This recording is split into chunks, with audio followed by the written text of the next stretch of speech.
Cool. All right, we're on. All right, everybody. Thanks for coming back for another live BFTB commentary.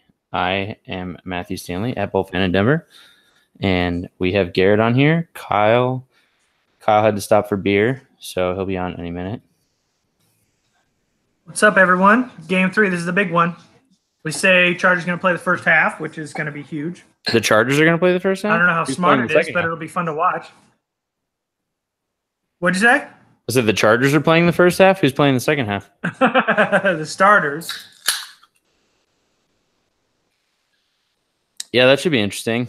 And just to catch anybody up who hasn't seen it yet, Eric Williams said the following people are – oh, sorry, let me mute the YouTube stream so I'm not talking to myself.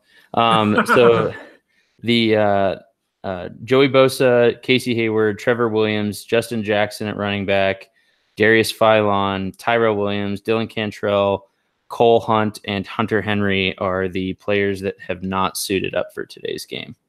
So that's interesting that Justin Jones is back in the game, is back playing. Yeah. And with Darius Philon out, yep, it's going to be a lot of Justin Jones. So that'll be kind of fun. Yeah, that'll be good to see. Did he even practice this week? No, he didn't practice Thursday. Yeah. So it's interesting because they have Mebane Square without Philon. They've got the two undrafted free agents. Yeah, they've got Steven Richardson and Bijan. Mm-hmm. So it'll be interesting to see how many snaps he gets. That'll be good. And, of course, the biggest news is Forrest Lamp's going to be out there, it looks like. Yeah, exciting. Yeah, now Jamie Hoyle tried to fight me this week because I said that he was going to play, and Jamie was making shit up. Shot at Jamie. We're only 3 minutes into the broadcast. I like it. If you had under for 5 minutes at a shot at Jamie, good job. No, he was so used to Lamp not practicing or anything that he didn't think Lamp was playing today. So, but yeah, Lamp's going to be in the game probably with the second team. Maybe we'll get lucky and maybe he'll get a first team snap or two near the end of the first half, but more than likely we'll be seeing him in the second half.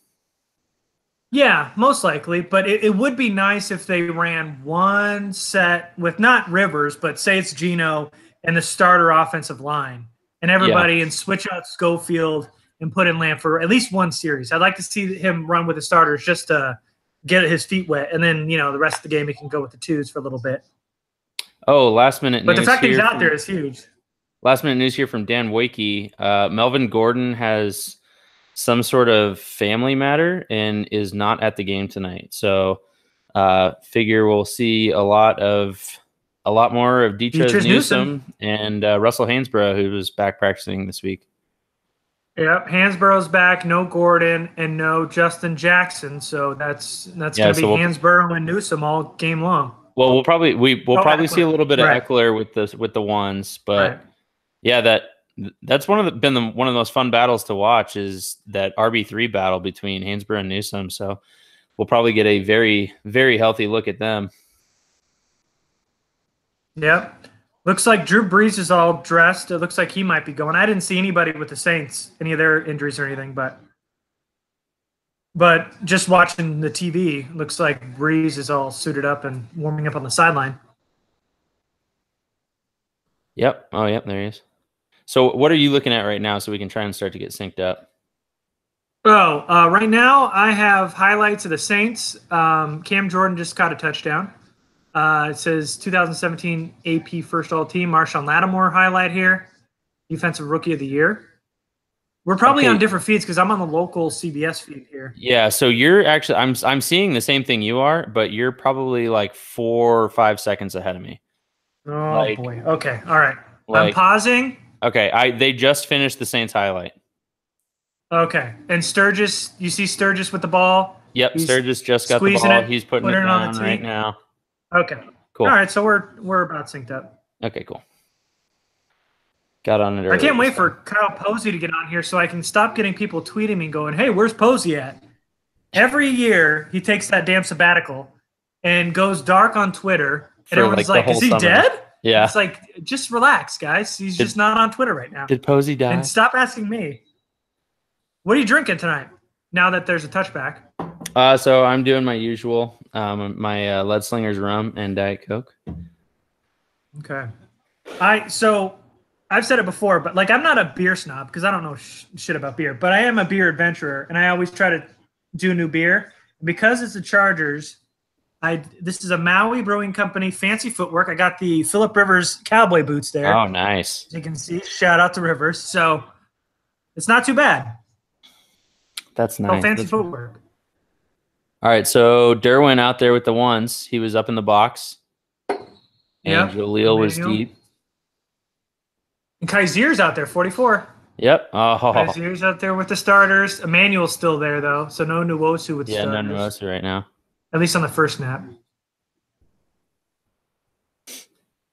Breeze. So that was a good first run play, though. Stopping it for, like, what, a 2-yard gain? Yeah. Is Kamara out there? Offense. Is that Kamara right now? It looks like it, yeah. Ooh. Good job by White. Yep, because you're the progress. And who was that in the backfield? That was Ingram. That was a good rush from Ingram up off the top of the screen. Looks like Leach is getting some first-team snaps. Mager's getting first-team snaps because Trevor Williams and Casey Hayward are out. Yeah. Oh, Chris Landrum getting some rush off the edge here. Out there with the starters. I like this. Derwin's lined up deep with the die. Yeah, and they've got Perryman out one-on-one with Kamara. Behind the sticks. Ooh.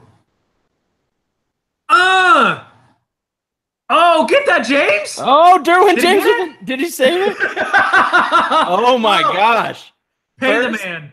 First series with the starters, and Derwin James has an interception. Unreal, man. Oh, okay. Look at the contact. Oh, my gosh, dude. I can't see if he came down with it, though. No, he had it. His hand was under it the whole time. King there, too. Yep. Man. Let me tell you, there's 3 guys in the area, and Ted Ginn was the least likely to catch that ball between Derwin James and Des King. So we saw basically that same play last week, and it went straight through Jaleel Adai's hands for like a 40-yard reception.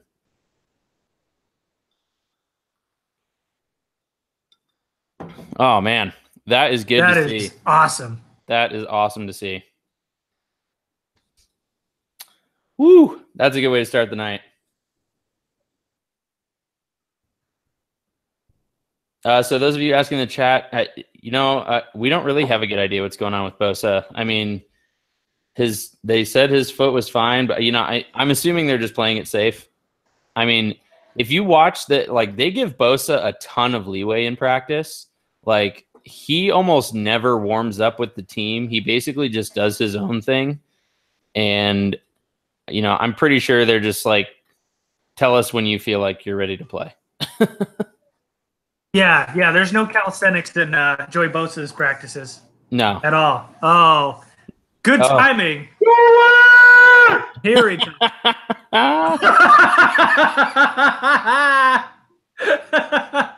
So Kyle's here. Oh, I should have known.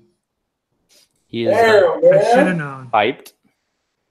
About time he did something. Right? So I was just saying that same play last week went right through Adai's hands for like a 40-yard reception. It sure did. He tried to catch it with his elbows, man. Yeah. Derwin gets big, and he's like, no, that's mine. Interception.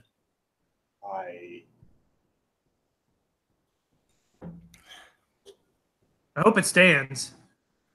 Yeah, I didn't see an angle from the front. Those angles from the back, it looked like the ball never went low enough to have been dropped.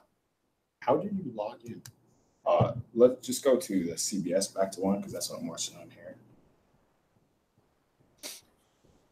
Because if it allowed you on CBS, then.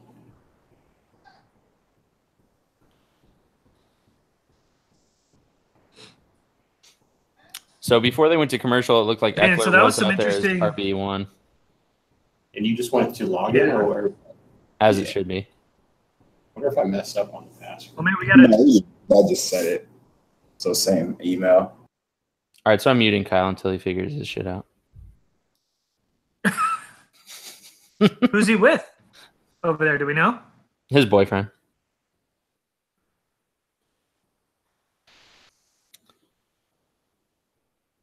I'm sure. That's good though. I think muting Kyle from time to time is a good thing. So longer we mute him, the better. I think. Oh, this will be a good angle. Oh, he caught that. See, it never got even close to the floor. Yep, there we go. Yeah, there was Dean Spanos on the phone for Derwin there on the sideline. Like, good job, buddy. Got Eckler. Okay, so there's RB1 right there. There's our RB1 looking good. All right, let's see if I can unmute Kyle yet. Oh, that's funny. So I can mute Kyle, but I can't unmute Kyle. Kyle, when you're ready to talk, you can unmute yourself. Don't mute me up. I'm giving off takes, baby. No, are you? All right. Back up. What do you got? Just like he said, man. They're going to score points now that the best running back's on the field. RB1. No, he's Kyle, you missed it last week. I was saying that I started a little fight in the chat because I said Eckler's the most explosive player they have on offense. See, to me, that's not even like Thunder won. Oh, you see? See, look at this, man. Easy money for him. Capital R. Yeah. All right, so we still have Culkin out there getting. Do you guys know Gavino? Oh yeah. All right. So on that run right there, does Melvin Gordon cut that back? Like into a defender? Probably. Not a chance. Right. That's what I'm saying. Oh my God. Oh my God. Oh, Eckler. Where are you at, Kyle? Where's your feet at? 13:04. Oh, you're like a minute behind us. Okay. Dang. Well, man, Feeney Okung laid open a lane. Oh, Virgil Green had a good block too. Was that Watt who came down and crashed on Teo? No, that was Green. Watt got tackled by a defender. Somebody thought he had the ball. Oh, really? That looked like Watt. Oh well.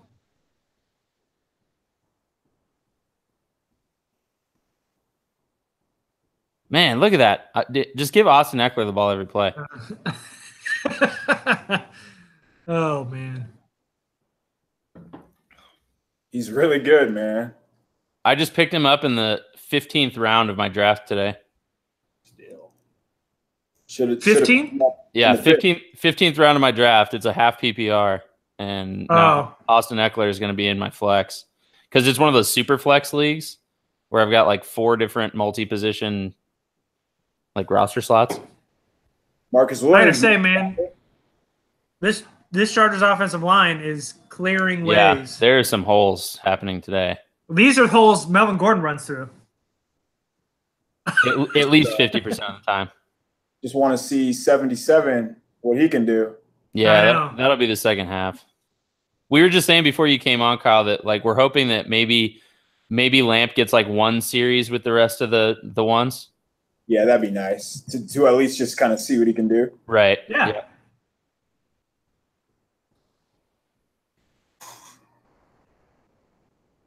All right, that was suboptimal.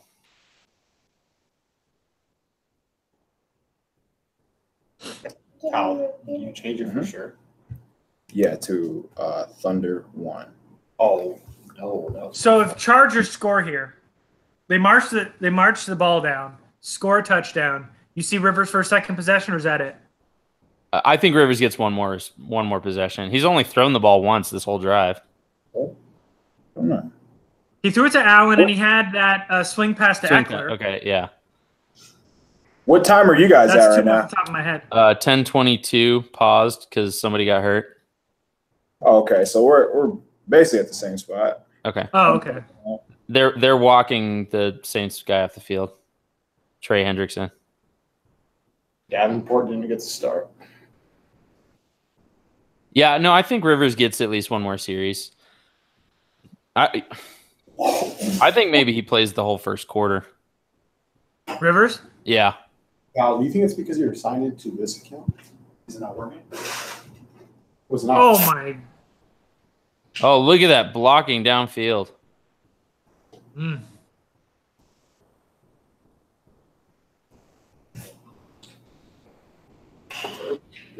Mario Davis was a huge pickup for the Saints. Man, I love that dude. Mike Punchy looks like a fullback. Like he looks so trim. Here we go. 3rd and goal. Got to get it in. They're just inside the 25-yard box. I mean, they're almost in penalty kick range. So Jeremy Davis, Mike Williams at the top, Allen, Virgil at the bottom.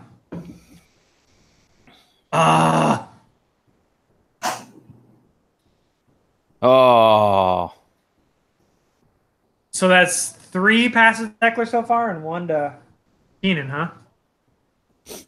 It almost looks like Rivers like isn't used to having these clean up pockets because he like really threw that out quick. Yeah. Good job by Barksdale on the edge there on that pass pro. I mean, I've been saying this since like 2 seasons ago. Like Barksdale, he's a good pass blocker. It's just he is useless in the run game. Oh, here we go. 4th and goal. Let's go. All right, we're going Fuck for a it. kicking competition. Let's get it. Let's do it. Reset the password. Oh, Mike Will. Oh, Phil, that was bad. Keenan was open too on the front of in the front of the end zone. Well, so we'll definitely see Rivers for another position. Yep. Hey, didn't you say they were getting points here, Posey? Yeah, I mean, they got the skill players to do it. They just don't have a quarterback to do it. Good to have you back. Good to have you back. I love how when Kyle shits on the team, everybody's like, "Oh, he's so funny." And when Michael says anything negative about the team, like Posey, you should have seen the comments last week. They're like, "Who's that negative Nancy over there?" Yes. They were giving him so much shit. It was hilarious. I am all for Team Hate Mike. All right. That's kind of an interesting question. Somebody said, do you think Joey doesn't want to play or practice so he can stay away from the media and not have to answer questions about Urban Meyer? Wow. We're getting deep into the Joey Bosa not practicing Psyche, series. yeah. Hey, did you see Mahomes' stat line today? I don't think Joey ever wants to talk to the media. There doesn't have to be a scandal. Do you guys remember when people said Derwin James can't play center field? That was fun. that was the thing that happened. What play number was that? 3. It was that was 3rd down. Okay. Yeah, so I know Derwin, like my whole reason for not wanting him to play center field is because I thought, like, in my opinion, a better use of his skills is closer to the box. But he can play center field. probably better than Jaleel Adai. So can you.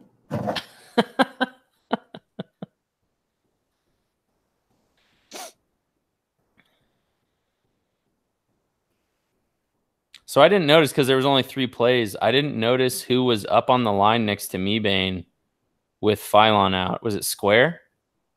It was Legit. Oh, it was Legit? Okay. Yeah. Who did you see what linebackers were in? Yeah, they had Kaiser, Emmanuel. Perryman, and Emmanuel. Yikes. Kaiser started? Yeah, over Jatavis.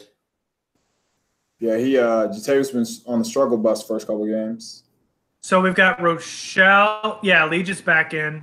Kaiser's still out there. It's Kaiser and Perryman in the middle. Oh, Perryman. Big stick. There we go. The same password. I think we're in the wrong one. We're not even going to watch TV. I'd like to see Nwosu here now. Yeah, I'd like to see more of that too. But in the dime there, they just went with 2 linebackers and then a bunch of DBs. Well, I'm saying, yeah, I meant like this snap here. Yeah, I guess I was wrong there. Keenan was not open underneath. Oh, nope, Emmanuel back. Yep. Kaiser, Mager out wide. Wow, big run stop. Who was that? Was that Rochelle? No, it was Legit. Looked like Rochelle. Oh, was it? Yep, that was Legit. Nice. That was nice. Rochelle cleaned it up at least. They must know Craig Mager. They haven't thrown at him at all. Craig Mager Island over there. I was just didn't happen first game or the second game. I was just about to say, why are they trying to force this run game to happen? Like, I would throw at Mager every play. Michael Thomas on Mager is just awful. Ungood is what that is. Oh, Derwin coming up, making that stop. There we go. 4th down. This defense looks hyped right now. Yeah, pretty good pass rush without having your best pass rusher out there. Yeah. You went to CBS Sports and CBS.com. You suck. Oh, shit. All right, so they've got Travis Benjamin back returning this first punt. Hell yeah. He's got to win his job back. He's trying for an Derwin out on special teams. He's trying for an even longer safety return. Oh, we're going sideline. Oh, he's about to get taken up with a long snapper. Good blocking, good return. That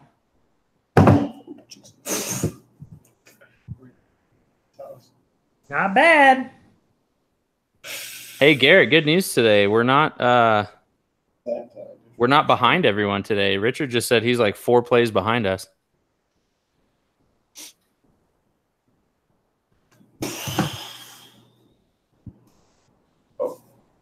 All right, so that's 2 good defensive series from this starting defense against a good offense. Got the turnover and a 3-and-out. The Saints are an offense that can move the ball. It's as if you play your best players and you do well. You're right. Mager's probably CB1. Yeah, that's true. Insert Mager, take out Bosa. That's the key. That's take out Hayward, put in Michael Davis. I think we've got a winning combination right now. They should just stick with this. Oh, shit. John McCain fucking died. So on my TV, there's a breaking news for Senator McCain passing away, and I can't see football right now. Oh, shit. Oh, because you're in Arizona? Yes. God damn, John McCain died. Well, I guess we'll take a moment to say RIP to Senator McCain, no matter what side of the aisle you're on. He passed away today? Yeah. He went. He decided. He decided yesterday to stop medical treatment, and so they said it wasn't going to be long.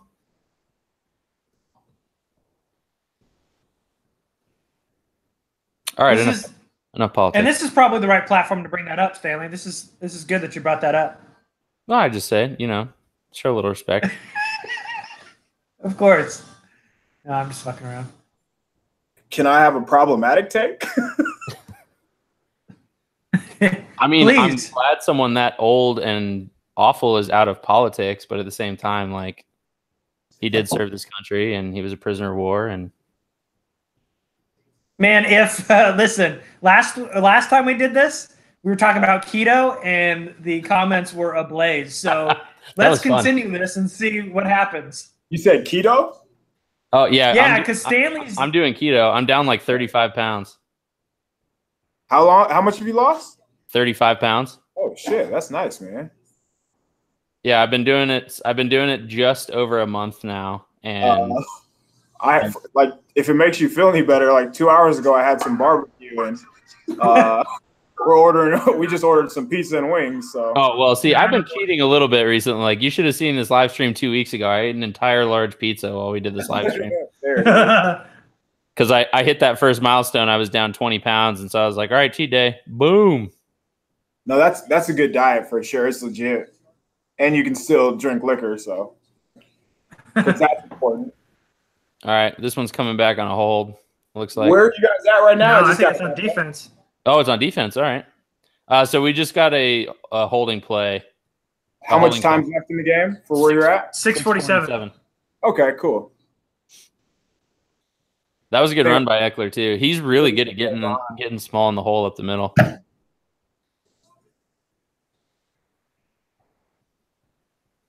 Still Schofield, the right guard.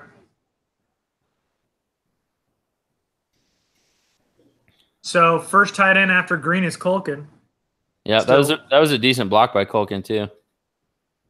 That hasn't changed. But Jeremy Davis got the snaps before Artavis did. Yeah, I was expecting that. I think they like Jeremy Davis a little bit more. Mm-hmm. I haven't seen a video yet of that Derwin pick. Has anybody? No, I Oh, you haven't? Oh, tweeted? Okay, that's right. Yeah. Watch. Garrett, what are you drinking there? Ooh, deep shot. Oh. A little off.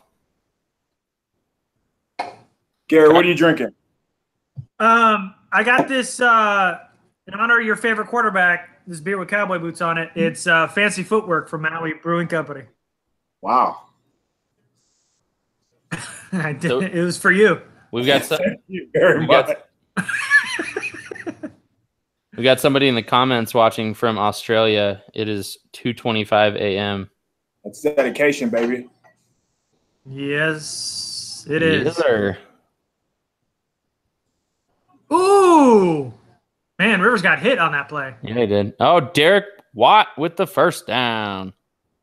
Hopefully, we never ever hear that again.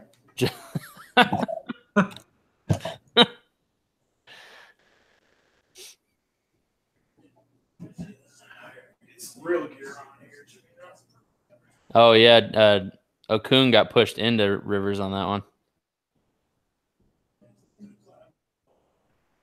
Hey, Derek Watt didn't fumble it though. That's nice. It's a nice change. Is Kyle over there or no? He stepped away. It looks like. Okay. Oh, you're in Austria. Oh, Newsome. not Australia. We started drinking early. We did. I had a draft party earlier today, so I've been drinking for a while. Austria. Well, welcome. I just sent Kyle the Derwin Oh, pick. dog, calm down. Come on, dog. My dog is very excited. Ooh, Newsome's still in. Oh, man. Why did Virgil Travis Green... didn't go out of bounds. I got to be honest. Travis, for once, turned it inside. Yeah, I'm just wondering why Virgil Green decided to block who he did. Like, he looked right at the guy who made the tackle and was like, nah, don't want none of that. Oh, they're checking in on Eckler. Shit. Hope he's all right. Yeah, he just hopped off the table. Okay. He's walking around. So what do we got? We got Mike Will, Jeremy Davis, and Keenan. And, Newsome on the 3rd and 3. Nice. Oh, lowers his shoulder, gets in there. Man, the blocking on that left side is looking really strong right now. Okung and Feeney are dialing it in. Hey, I just sent you the Derwin pick, Kyle. Oh, awesome. Thanks. On Twitter. You got I it. just tagged you in the video. I still haven't posted it unless you want it. Okay. What is that hat, Kyle? I honestly never know what's on my head.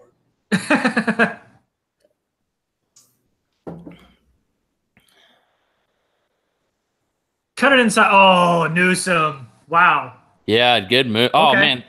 Beautiful blocking all the way to the end zone. That was awesome. Virgil Man, Green. Le'Veon Newsome. Falcon. Do your backflip. Yes. Oh, don't cut it. Oh, you Damn, fucking what feed. was Watt, Virgil on the outside. Culkin getting That in was, there too. I'll give it to Derek Watt. That was a good block on that one. Feeney turned him. Pouncey's out there. Shit. That was beautiful. Caravan. Everybody did their job. Wait, what happened on the last drive, the 4th down? Rivers threw it into the stands. Was that to Williams? Yeah. He overthrew Williams by another Mike Williams. That actually was a really good block by Derek Watt. That was a good, yeah. And both tight ends did their job there too. Sign Gates. Oh yeah, Culkin. Yep. Yeah, man. Baby Shocky. So Deatrice Bell. So Or is it Le'Veon? Is it Le'Veon Newsom? What are we calling him? Let's go. With the patience there. So Deatrice is an undrafted free agent, right? Yeah. So he's the one that's going to keep the streak alive? Oh, yeah. You know who's the dude who does football game plan? Emory. Yeah. He was talking about Newsom before the draft. Uh-huh. And he's one guy I watched. He nailed him. Nice. He looked good. So I was kind of excited when they picked him up.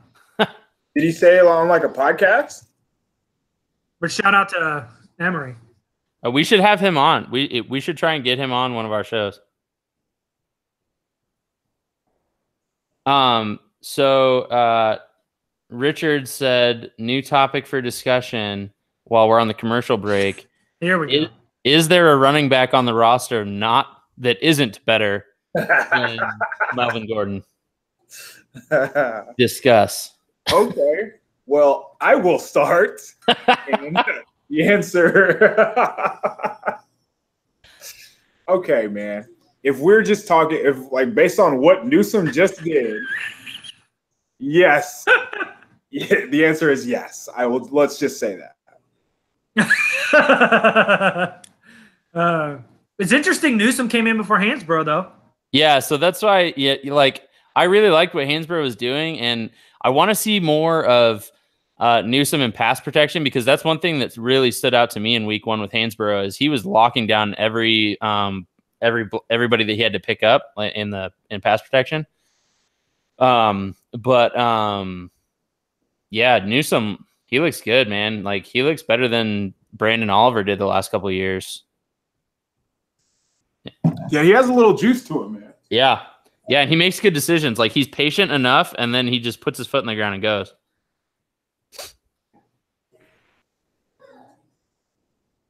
Yeah, man, they got a decision to make with Justin Jackson.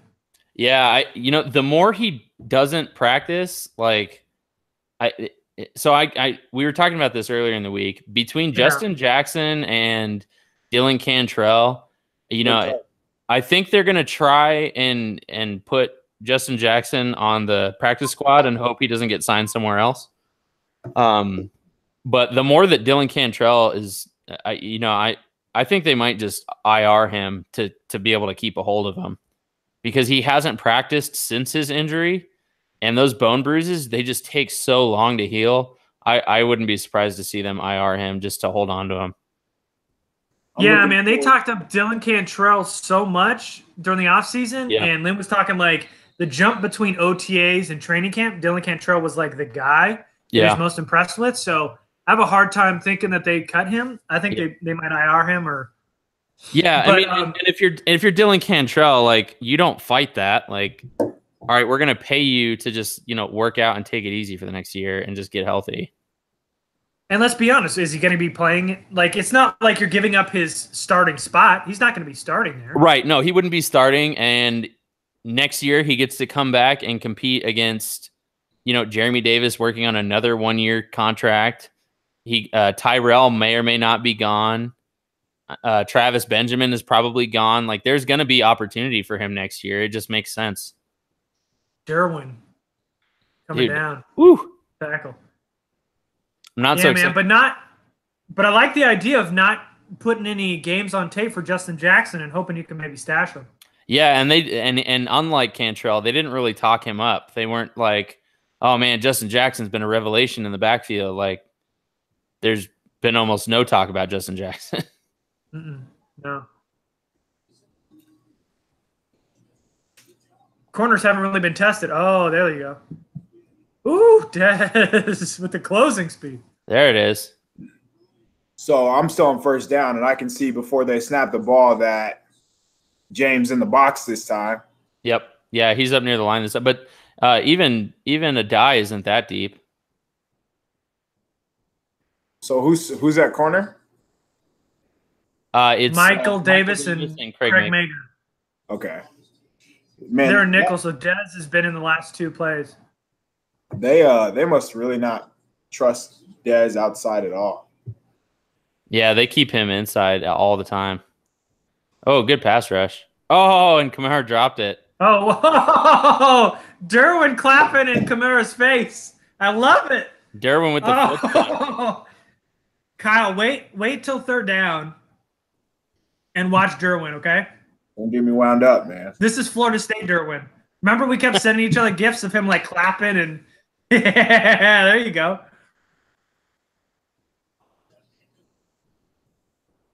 All right, I think I might grab a video of that. I'll be back. All right, go for it. Oh, they ran the fake. And they got the first down. Oh. All right, I'll be right. All right. Yeah, they weren't ready for that. That was a Derwin. Derwin got blocked out. Nwosu got locked up. DeZubner had to come make the tackle. Man, that stinks because that was a good defensive series too.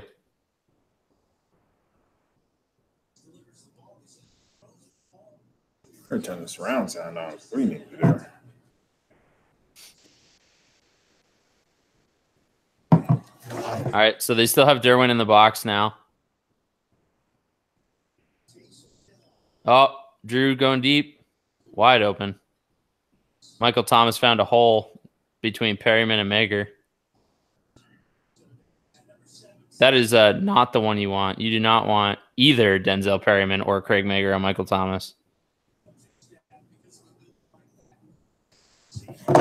Woof.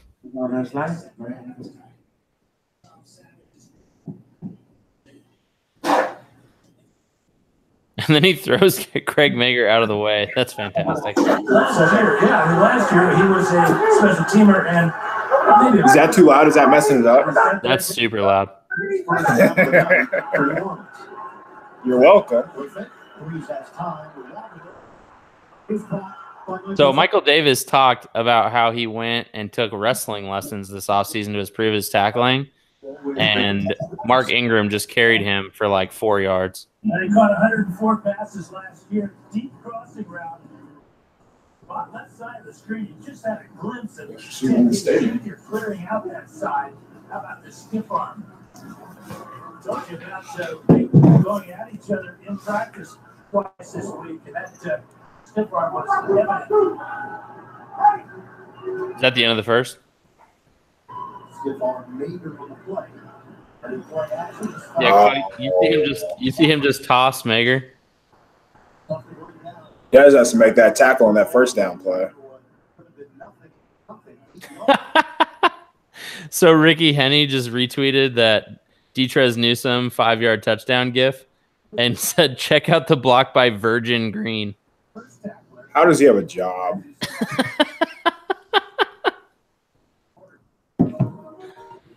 Virgin Green with the block.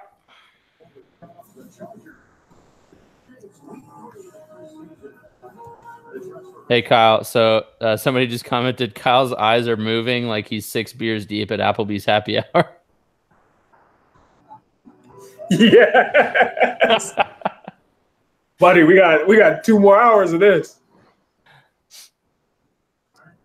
And Michael's going to show up all sober, and we're just going to abuse him. Eyes are moving like I'm 6 beers deep at Applebee's happy hour. So, Garrett, did you see what happened while you were gone getting that video? The punt? After the fake punt. The long pass? Yeah, where he stiff-armed Craig Mager into the dirt. Yeah. And then that next play was bad too. So what did you end up getting? Back again. What kind of wings do you want? Arm guard? Hey, Kyle, can you turn yours down just a little bit more? My TV? Yeah. Can you press that? Turn the fuck up!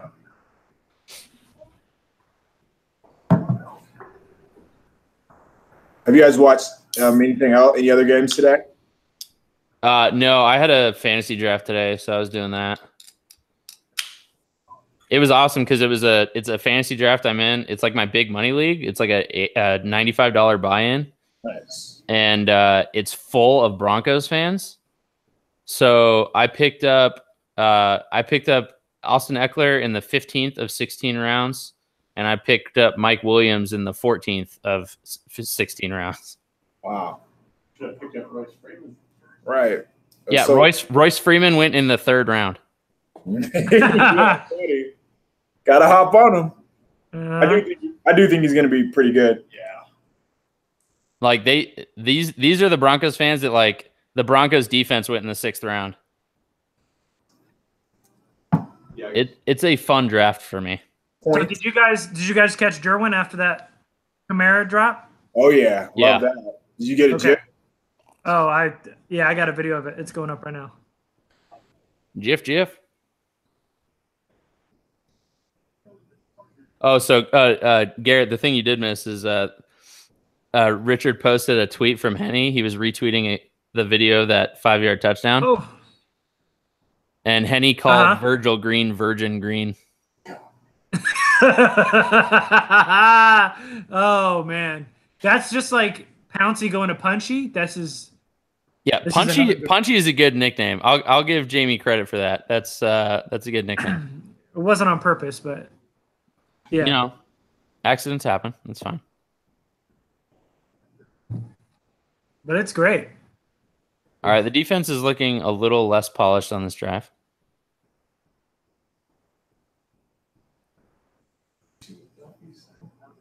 About me?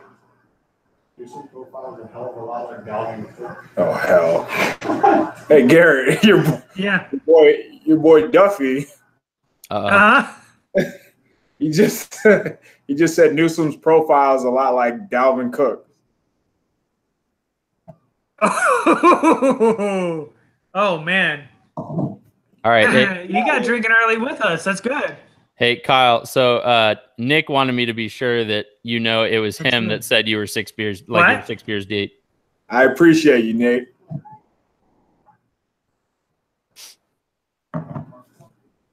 Oh, he meant to add you too, Duffy. He said after his Twitter hiatus. So stupid. So is Gavino your roommate? Yep. Nice. All right. Right on. So this is where the Chargers defense usually likes to find a way to man up. It ain't gonna be here. Whoops. Oh no, it's not. So as Kamara goes It won't be here. As Kamara goes into the end zone, Brandon Meebane's on his face in the dirt.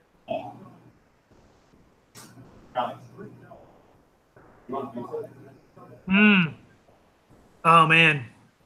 Ramczyk got right at White. Oh yeah, that was a good block. Oh yeah.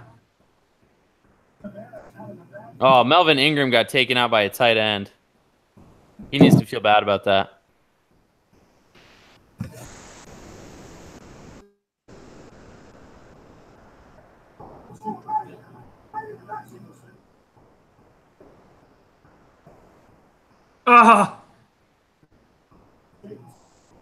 Oh, that was a nice play. Steven Richardson was in there. Oh, yeah, he was. You got to get that beef in there, man. He was in there on the touchdown. Man. Oh, was he? Richardson was? I thought that was Meebang. No, I was just playing around. Oh. I was going to say. Meebang got folded. Meebang, yeah, man. Well, that's what he's been doing all preseason. Right. I'm still surprised they haven't brought in a street D tackle to compete with, especially with Justin Jones having been injured this whole preseason. Derek Nottie.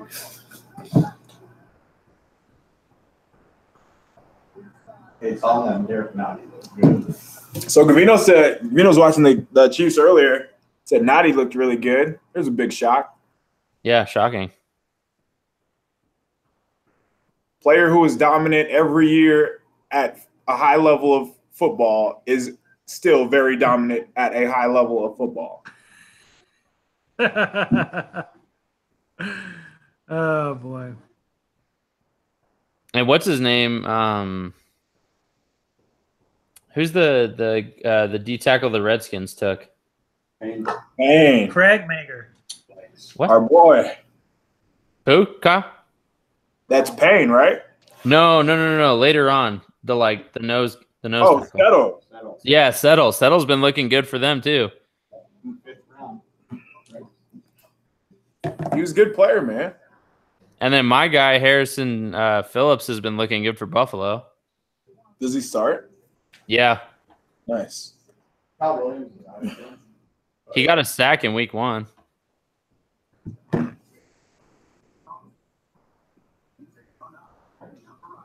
Buffalo wakes sausage. Barbecue, yeah. Oh. Buffalo, but- So now that we brought it up, Ricky deleted that tweet and is retweeting it. Screenshots, Rick. Yeah, the internet lives forever.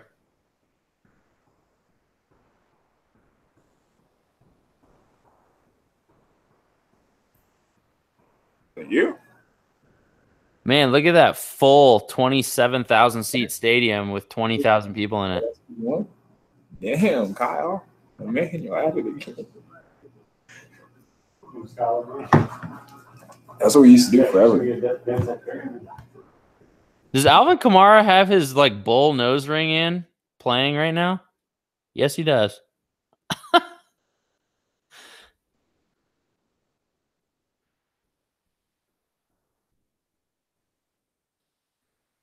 All right, so they've got Des King returning kicks. That was the thing last year, right? Yeah. It's weird that they're not giving Artavis Scott more of a look there. Yeah, that's probably one of his better ways to make the team. Yeah. Or J.J. Jones, because that's J.J. Jones' only way to make the team is returns. Right. Which he showed last week he really can. Yeah, that's why I don't understand why they're not giving those guys more of a look. Cardell over Gino now. All right, well, this is about to be a pick 6. Cardell's in already? Yeah. Rivers is done. I told you to just play the first quarter. But he's got so it's Cardell with the first team O. That was a decent pass. How is he QB2? I think they're giving him his shot. I said this earlier in the week. I think this is Cardell Jones' last shot. How many shots does he get? Dude, Anthony Lynn has some really deep connection with him apparently. Because Anthony Lynn is always the first person to defend it. I mean, you saw that quote from Lynn last week where he said, I feel like Cardell hasn't been given a real shot in the NFL, blah, blah, blah. So, oh, man. He got tripped up. Looked like. Oh, yeah. That was a trip. They called that to me. They called that last week.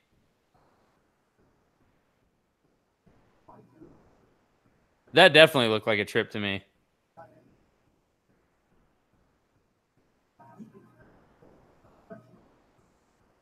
Oh, Telesco with the binoculars. Yeah, because he's trying to look for his quarterback. Yeah. Is Mager okay? Where's Craig?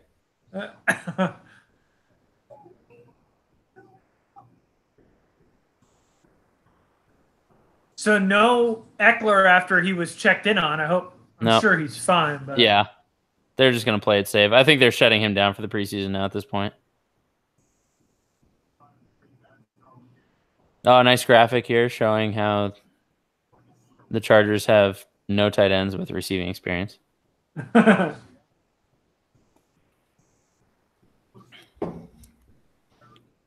love how every day who's in at right guard?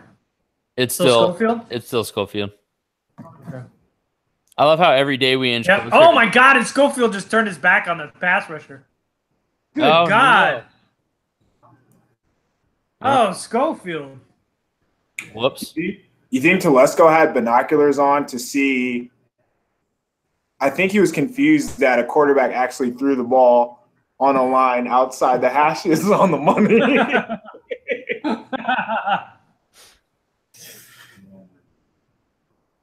Oh, man.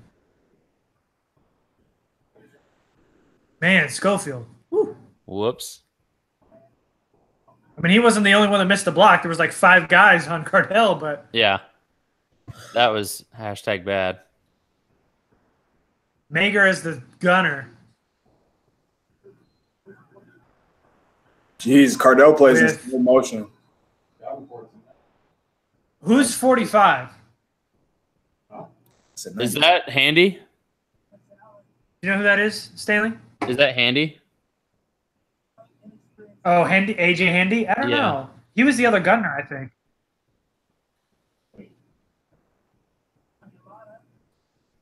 I'll look it up. Let's see.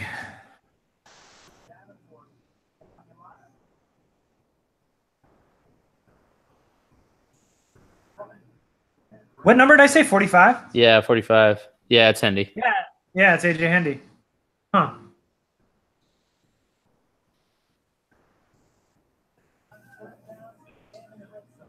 So Cardell had 1 good pass and then 2 handoffs, and then he got sacked. Freddie. Are those 4 stringers? Garrett was a Fred Warner guy. Garrett, are you a Fred Warner fan? Oh, no? Yeah, no, I was. Ish. I thought he was being downgraded a lot. I thought he was better than people give him credit for, but he was still I think I gave him a 4th? Late 3rd? I guess he's starting and just making plays. Oh, see, I thought you were going to start talking shit. No. All right, so I'll take Fred Warner. No, not at all. So I love how we're getting every day we're getting closer and closer to Gennaro's prediction being right that Antonio Gates is going to re-sign with the team, but he's going to do it a day before the final preseason game, so he doesn't have to do any of the offseason program and just show up and do a week of practice and then play week 1. Wouldn't you? Yeah. Oh, yeah. I respect that. Oh, yeah. If I'm a 45-year-old Hall of Famer, I'd finesse the shit out of my team. He's like, Rivers has been throwing ducks to me for 14 years. I'm good. There's a strong chance that Gates is somewhere drunk on a golf course, probably has no idea the Chargers are playing right now. He's probably texting Phil like, "Why would you answer me?" I'll pay for Tom Savage, huh? I'll pay for the 5 babysitters. Just meet me on the golf course. Right.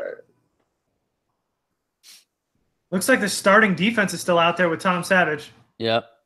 Derwin up in the box again. Derwin gets another pick. I'm tweeting. You gonna break your sabbatical? I am. Dude, Kyle, people were legitimately concerned for you. I had 3 people direct message me asking if you were okay. You imagine? Yeah, man. This is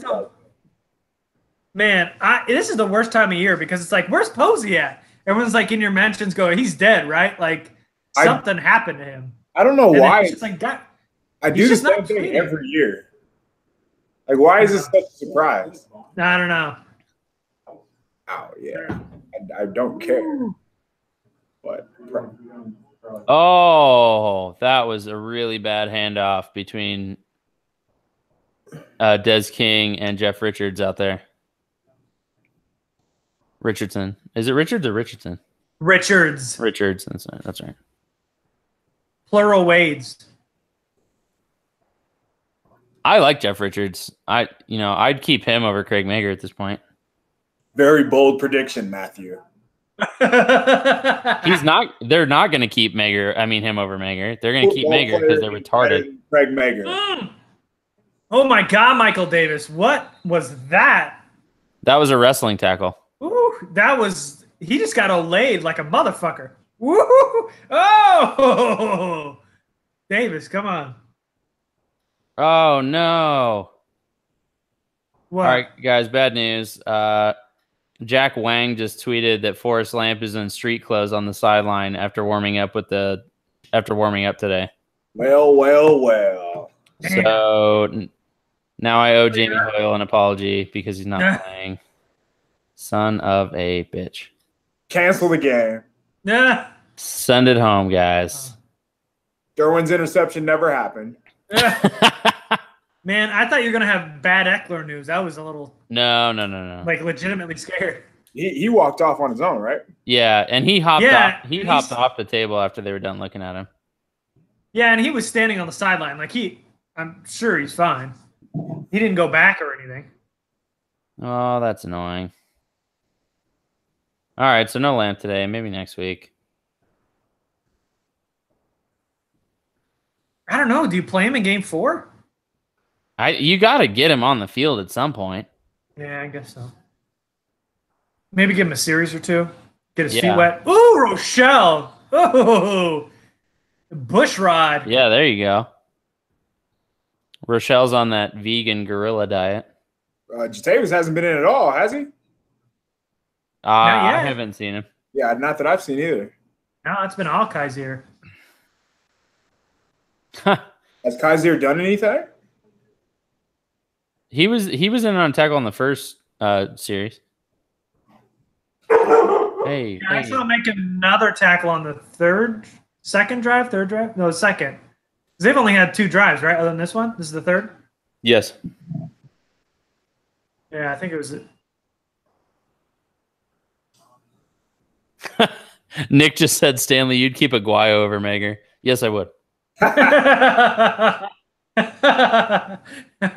You know me so Just well.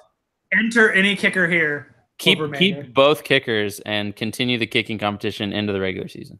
Ugh, God. That's the worst news. That they're even open to carrying 2 kickers. What happened to the last team that kept 2 kickers? What do they do? Just like rotate kickers? Well, I don't know. You ask Anthony Lynn because he mentioned in his press conference like a week and a half ago. He's like, "Oh, we've done it before." Blah blah blah. Basically, they kept somebody as a kickoff specialist. King got burnt. Oh, Derwin almost got there on the delayed safety blitz. They got Rayshon in now over Adai. No, Adai was in there too. It looks like. Oh, he was? Yep. What down? Was that third? Second or third? Here, I'll rewind. It should be coming up. Yeah, Adai was in there too. It was 3rd and 6. Yep, they had all 3 of them on the field. It's playing live right now, so I haven't seen it yet. So we got King in the box.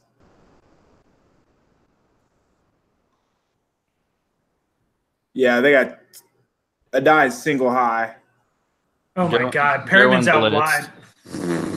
Yeah, they did that earlier. They had Perryman out wide on Kamara. Oh, there goes Bay Manuel. No, I think that was Ingram. Wait, is Carr the Northwestern receiver, or who is that? I don't know. I was going to ask the same thing. I'm going to look it up. Is it? No, Carr. Like that dude who just caught it, who just beat everyone's favorite Des King. Oh, it's Austin Carr. Yeah, the dude from Northwestern. Is that who it is? Yeah. Okay, that makes sense. I knew that name sounded familiar. All right, so they're dropping both Derwin and Adai back on that one. Mebane got driven back like 8 yards from the line of scrimmage. No Justin Jones yet, right? Nope, not that I've seen. Why play Legit right now? What does that do for you? Yeah, I don't know why you're not playing Justin Jones. and Justin Jones. Yeah, like why not play Jones over Legit? Because for obvious reasons.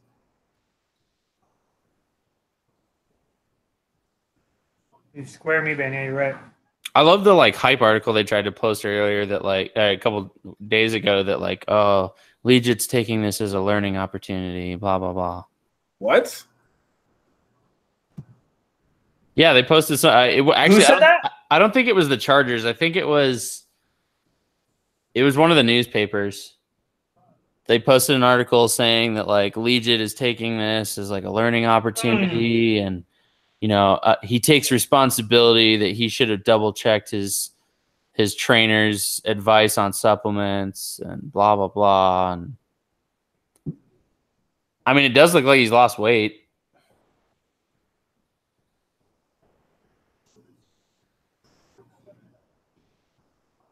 Oh, Perryman shot in there and then let him go. That second down play is on Perryman, too. Tom Savage is just marching this ball down the field. Best quarterback on the roster, baby. Ingram got washed inside again on that one. If you want to give Gavino the who is the Wisconsin tackle, the Ramczyk, is he right tackle or left tackle? Right. Yeah, it looks like he's coming off the right side. 71, yep, that's him. They got Armstead at left tackle, right? Teron Armstead's left. Right. Yeah. Yeah. Oh, God, we've got Hayes Pollard in the game. Yeah. Is Jatavis hurt? I don't think so, man. I think we're about to see him later. They've got Pollard in there already, and still no Jatavis. Maybe he got double demoted. Although I guess Pollard is the more natural replacement. Natural what? I'd love to hear the word. Oh, here we go. Yeah. A natural assignment doer. I was waiting to hear what came after that. Is the more natural body to put in there in the preseason so you don't hurt Jatavis. 6 is what we're going to give him? All right. Golly. Come give me some more. Man. Are we afraid about the run defense? Yeah, so speaking of that, Nick just asked, will every team average 6 yards a carry against this defense? Yes or absolutely? Yes, there is. Strong. Man. Yeah, if they don't bring in like at least one defensive tackle to work out this week. I mean, what they got to do is hold them in the red zone and rely on turnovers. That's what they did last year. It's not like they were this great defense last year. They just got a lot of freaking turnovers. Yeah, they epitomized the bend but don't break last year. They gave up. They looked super soft between the 20s, and then from the 20 to the end zone, they just shut down and forced field goals. Could have helped our run defense right there. 10 minutes ago. But you would have no, you shouldn't have. How's Nwosu looked so far? He hasn't played like any defensive snaps. He hasn't been in. Wow. All that talk about he's doing better and better and better. Yeah, they've had Emmanuel in there this whole time. I wonder if it's like Cardell, like just give him the chance to try to win it here, third game preseason. But because Nwosu's looked great. Yeah. Better than like any rookie so far. I mean, Derwin hasn't played a lot, granted, but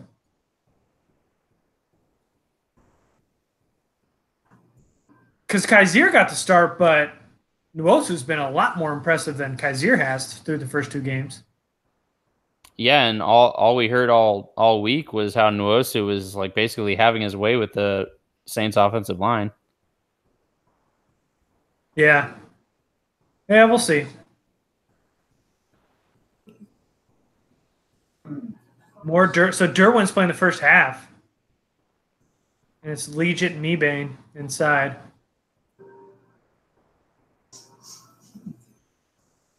Watch Joe being good as first interception. Our defense looks terrible. Well, Right? I was going to say. Oh, wow. Oh, Legit, get him.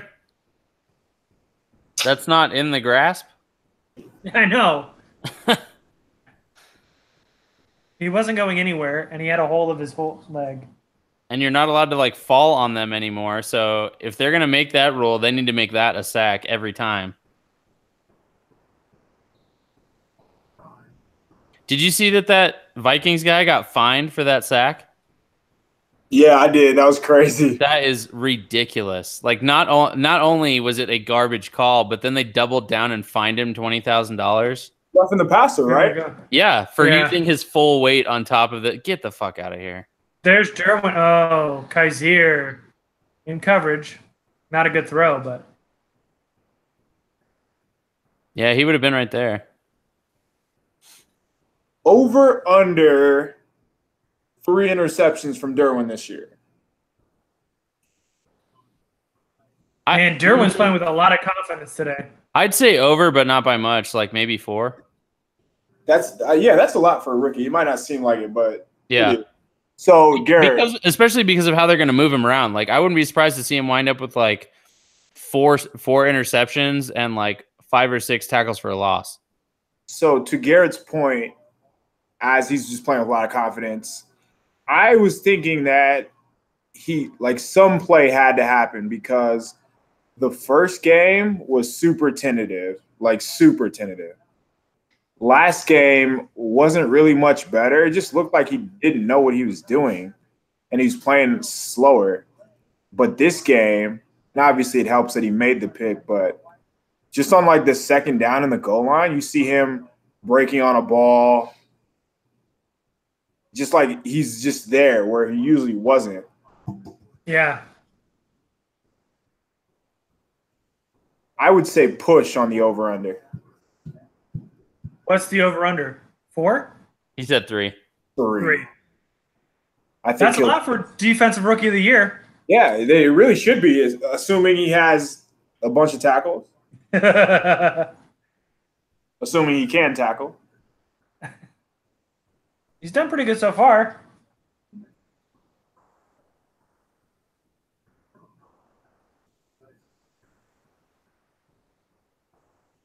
Over under Nuosu. I just don't know what the answer is inside for this run defense because I don't see anybody else coming in and helping. Yeah, we got a lot of overs. Over under Nuosu 5 sacks. Under. Is he going to be the third rusher? Is that what we're assuming? Nuosu? Yeah. Yeah, he'll rotate in. He'll rotate in before Landrum does.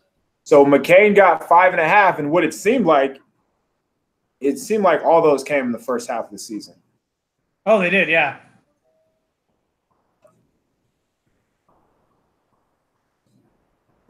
Yeah, I mean, one game he had 2 sacks. But, yeah, he was a ghost the last 8 games. Yeah, he definitely disappeared.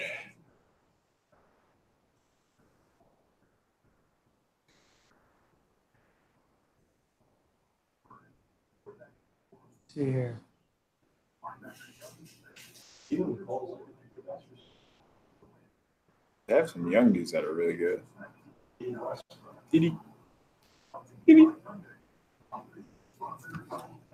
Yeah, I agree with Nick in the comments. I think this is the game where they're giving those veterans that are kind of on the bubble like a last shot. Who would that be?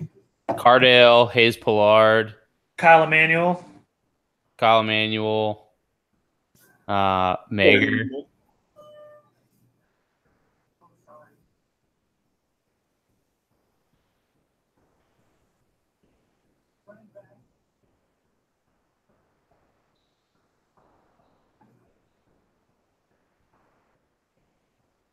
That was still Des King back there for the kick.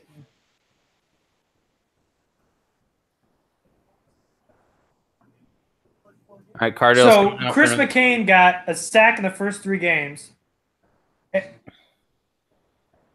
And then the next 2 weeks, nothing. And then week 7, he had 2 sacks. And after that, he had no sacks. And he had 5 tackles in 10 games. So rushing it. Yeah, he disappeared. So Okung is out, and Sam Tevi's at left tackle now. The rest of the offensive line is the same. Come on, Tevi. So there's another veteran player on the bubble, Tevi. He's looked like ass this whole preseason. Is he not a second-year player? Yeah, he's a second-year player. But he has regressed so much from where he was last year. So you assume that Lamp at some point will take the job and Schofield get bumped into backup role as that like swing tackle / guard depth if you need it.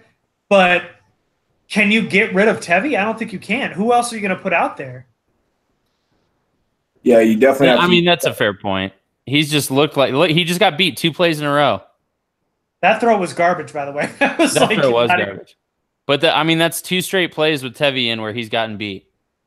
It's like Keenan's done too. Yeah. I mean, the first play was a screen, so Scott's in for Keenan. But it wasn't a screen to Tevy's side, though. It was the opposite side, I know, but look at that. He just got beat so bad. But did you see that throw by Cardell?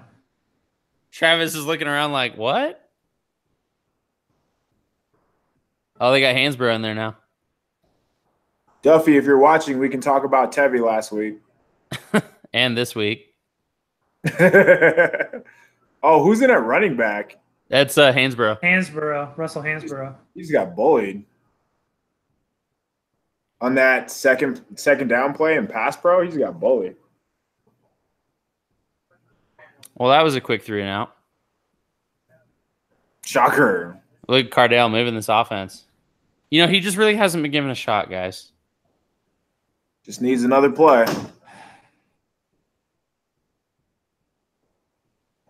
Going vegan really helped him this offseason. I wonder how much he hates throwing the ball under 10 yards.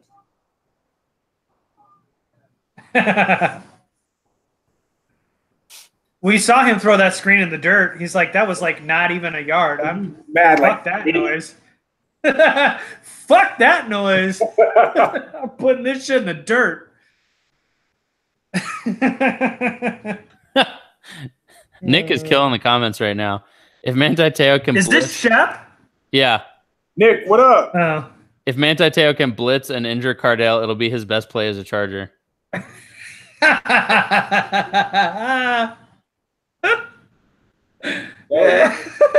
You needed that if Gordon was playing. All right, so Nwosu got a special teams play here. That was not a great punt from Kaiser. Who was that? Was that Kaiser? That was Kaiser. That was not Tripuka. Oh, Jatavis is alive. He was in there on that special teams play. Oh, it looks like he's getting to go play defense now. Okay. Derwin's still out there. Ingram's still out there. Faison's out there now. And so is Jatavis. Jatavis is out there now? Yeah, Jatavis is out there now. Faison's in at corner. I imagine Jatavis is there for 2 minutes. Who's the other linebacker? We're still punting. Is that Nwosu finally? Dewan Hines. Oh, wow. No, is that Pollard? Ooh, Jeff Richards. Good God. Oh, no, Jeff. Who is that? That's what I get for talking good about Jeff Richards. Didn't he used to wear like 42? I didn't know he was 23. Yeah. Maybe he did last year. He's been 23 all this offseason. Interesting.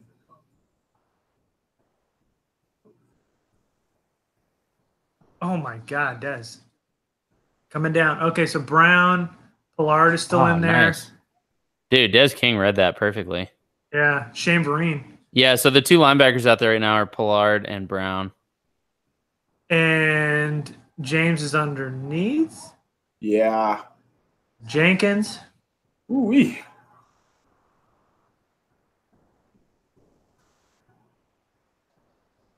Oh, God. Derwin. Oh, man. So you saw Savage pull it back? Yeah. James completely jumped that route. Oh, did he? Oh, my God. And Savage is like, nope. Oh, shit. And then he just threw it away.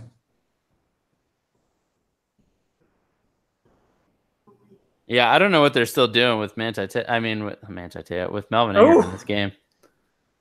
It's 40 seconds. They'll take him out. Here. Landrum on the opposite side of him. They should try him a kick returner like they've been doing in practice. Is that Landrum or Rochelle? That's Landrum. Oh, Jones, yeah, 46. Yeah. Jones. Oh, man. Nice tackle by Richards. Oh, that was nice. See, Richards can tackle out there on the edge. That was a great tackle. He does well on special teams, too. Oh, he got off the block nicely, too, although he's like 1,000,000 pounds and inches bigger than Lewis. They're just trying to block him. Some splash plays that happen. So they're going to go for it here on 4th and 6, or are they just going to let the clock run out? Oh, did you see upfield? Derwin was right there, run out. ready to clean that up just in case.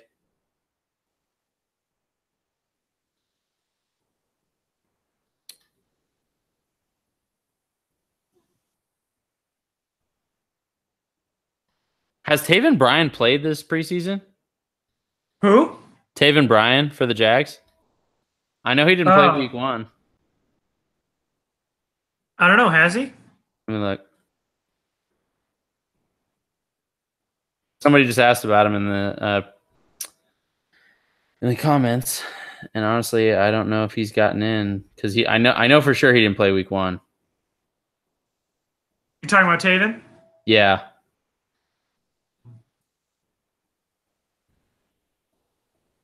He has 0 tackles today.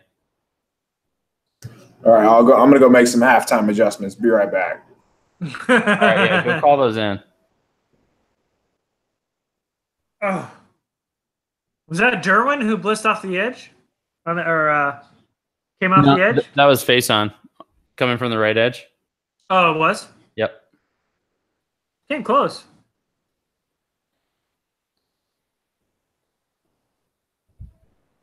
So 14-7, huh? Only down a touchdown. That's not bad. I thought the defense overall played okay in that first half. Obviously, right off the bat, they were playing really nice. And, actually considering that this is a defense that was playing without Joey Bosa, without Casey Hayward, without Trevor Williams, I'll take that performance from this defense any day. Yeah. So let's see. So Derwin, obviously the bright spot, of the whole game. Yeah. Newsome. Yep. I mean, we're talking about defense, but Newsome, of course, those are the two highlights of the first half so far. But man, Derwin playing with confidence, looking like the dude we saw at Florida State, wasn't thinking as much out there. Yeah. Not as tentative. He was moving well. Kaiser looked pretty good with the first team. Yeah, not bad. Rochelle made a really good tackle in the backfield again. Austin Eckler. On his good preseason play. Yeah, Austin Eckler was good. Austin Eckler continued to look some like good play on that RB1. First touchdown. Yeah. Offensive line was good for the first 2 drives. Yeah. Couldn't get a ton going, but everybody. Yeah, it almost looks from left to right. It almost looks like Rivers is going to have to do kind of like a mental reset and get used to having time back there. Because on that first drive, he had a couple really rushed passes that didn't need to be rushed. Yeah, I mean, just from a first watch live, that left side of the line looks like something could be brewing there. Yeah, that's a powerhouse, and both of the tight ends are blocking really well. Yep. Colkin and Green did really good, especially on that touchdown drive. But, man, Feeney and Okung look like they could be something special when they're on, man. Because some of those big runs were on that left side. And then, we didn't really see a lot from the wide receivers. We saw Mike Will catch a pass. We saw Keenan catch something underneath, but it was all Eckler. Well, there wasn't really a lot of passing going on. Let's see. Trying to pull up the box score. Yeah, hold on 1 second. I'll be right back. All right. Yeah, so I mean, there was only 10 passes attempted by the Chargers offense in that first half. So, I mean, nobody really got that many looks. I mean, and let's see, out of the 10 passes, 4 of them, or 5 if you count Derek Watt. So half of the 10 passes went to running backs and fullbacks. So, I mean, there wasn't a lot to look at in the past game, but the running game looked good. The offensive line looked good. Austin Eckler looks like a stud still. On special teams, it was interesting to see them using King back there as a kick returner, especially when you have guys like J.J. Jones and Artavis Scott, trying for roster spots here, and they've been looking good at kick and punt returner. So it's interesting to see them not get snaps, and Des King didn't even really do anything at kick returner. And then I don't know if you've I didn't hear you when you were just talking, but I think a lot of the things that we saw today were the like interesting roster shakeups. Like Emmanuel playing over Nwosu. Did you talk about that already? No, I didn't. I mean, we talked about it earlier, but having Kaiser in over Jatavis Brown, who was only in on that last drive to end the half. Having who else? Cardell be the next quarterback up. Having Jeremy Davis start over Artavis Scott as the next wide receiver up. It's been there's been some interesting things that have unfolded in this game. Even Dietrich Newsom over Russell Hansborough being the next running back up. There's been some interesting developments in that regard, but you can't read too much into it. We'll see when the season starts, but it is interesting that it seems like there are some guys that are kind of getting their last shot to prove themselves here in the last game, where with actual game action, with actual starters, rather than just some preseason games against some 2s and 3s. Some guys having to prove themselves and make an impact, or else having their spot being snapped up by one of the younger guys. Yeah. Yep. It's. I mean, some of these guys are getting their last shot, and a lot of them aren't really doing much with it. I mean,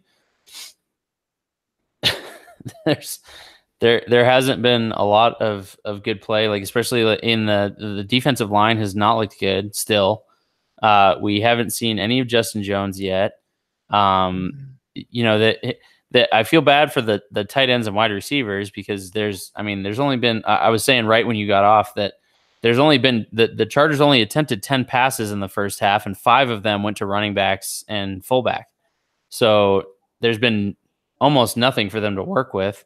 And part of that has been a couple 3-and-outs here at the end. There's been 2 incomplete passes to Travis Benjamin down the sideline. Yep. There was that air ball to Mike Will on the 4th down, and then there was just the 2 completions to Mike Will from Cardell, and then the dump off to Keenan under the middle. It's been like nothing. Yeah, they haven't been able to put anything on tape.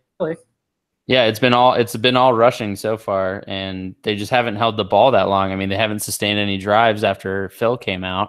Cardell's, not moving the offense, and Cardell's another one of those guys is getting his last shot, kind of what we assume is probably his last shot, because Geno has been outperforming him, since he showed up. So, I don't know. So speaking of that, do you think Cardell gets one more series after the half?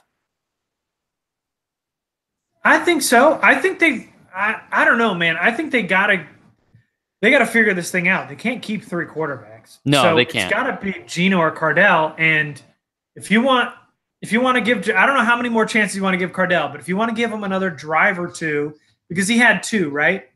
10.5. He's had 2 drives. Yeah, he's had 2 drives and done absolutely 7 or 8 plays. Done absolutely nothing with them. Yep, nothing at all. So maybe you give him 2 more shots, another shot. I think they might give him 1 or maybe 2 more shots.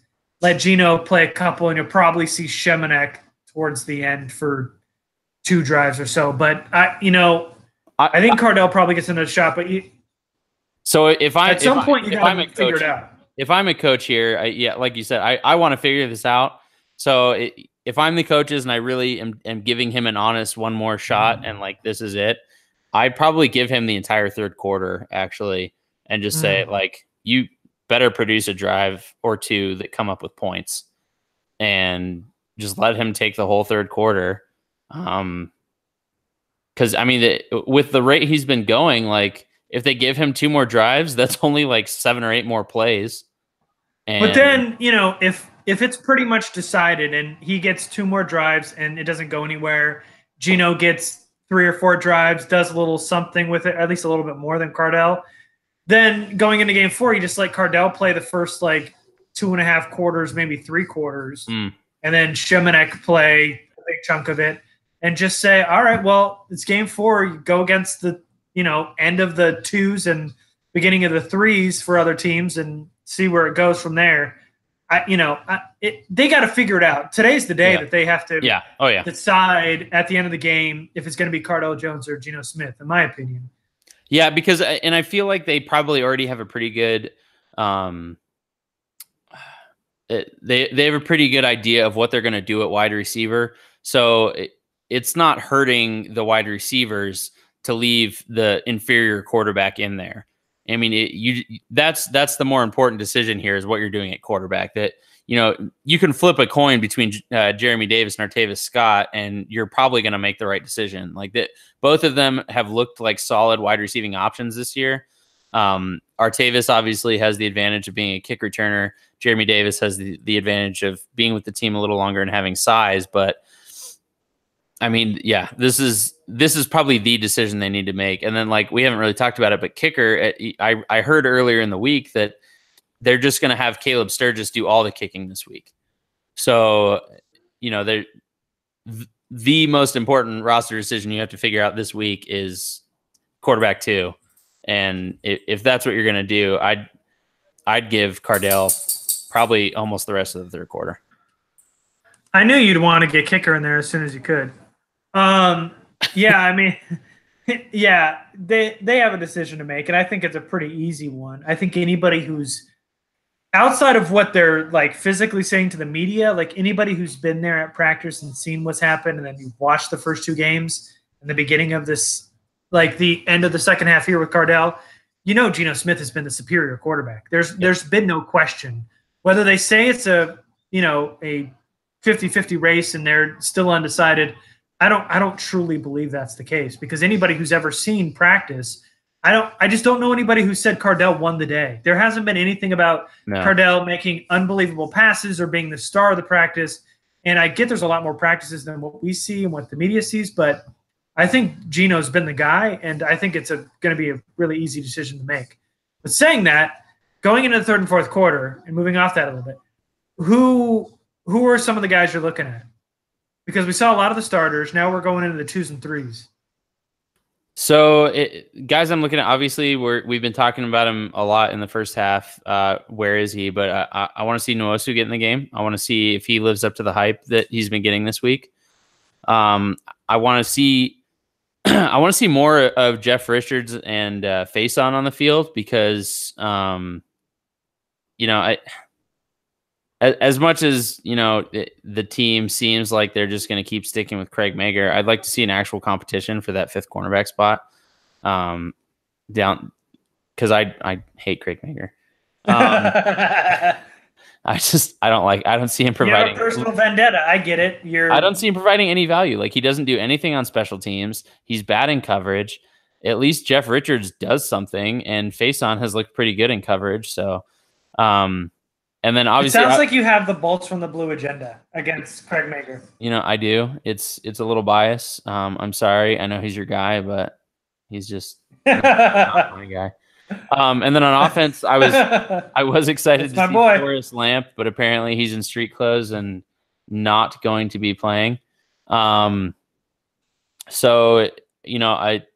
I want to see more of Tevi. I want to see, is he really just like in full on collapse mode, or is he just having bad plays against better competition?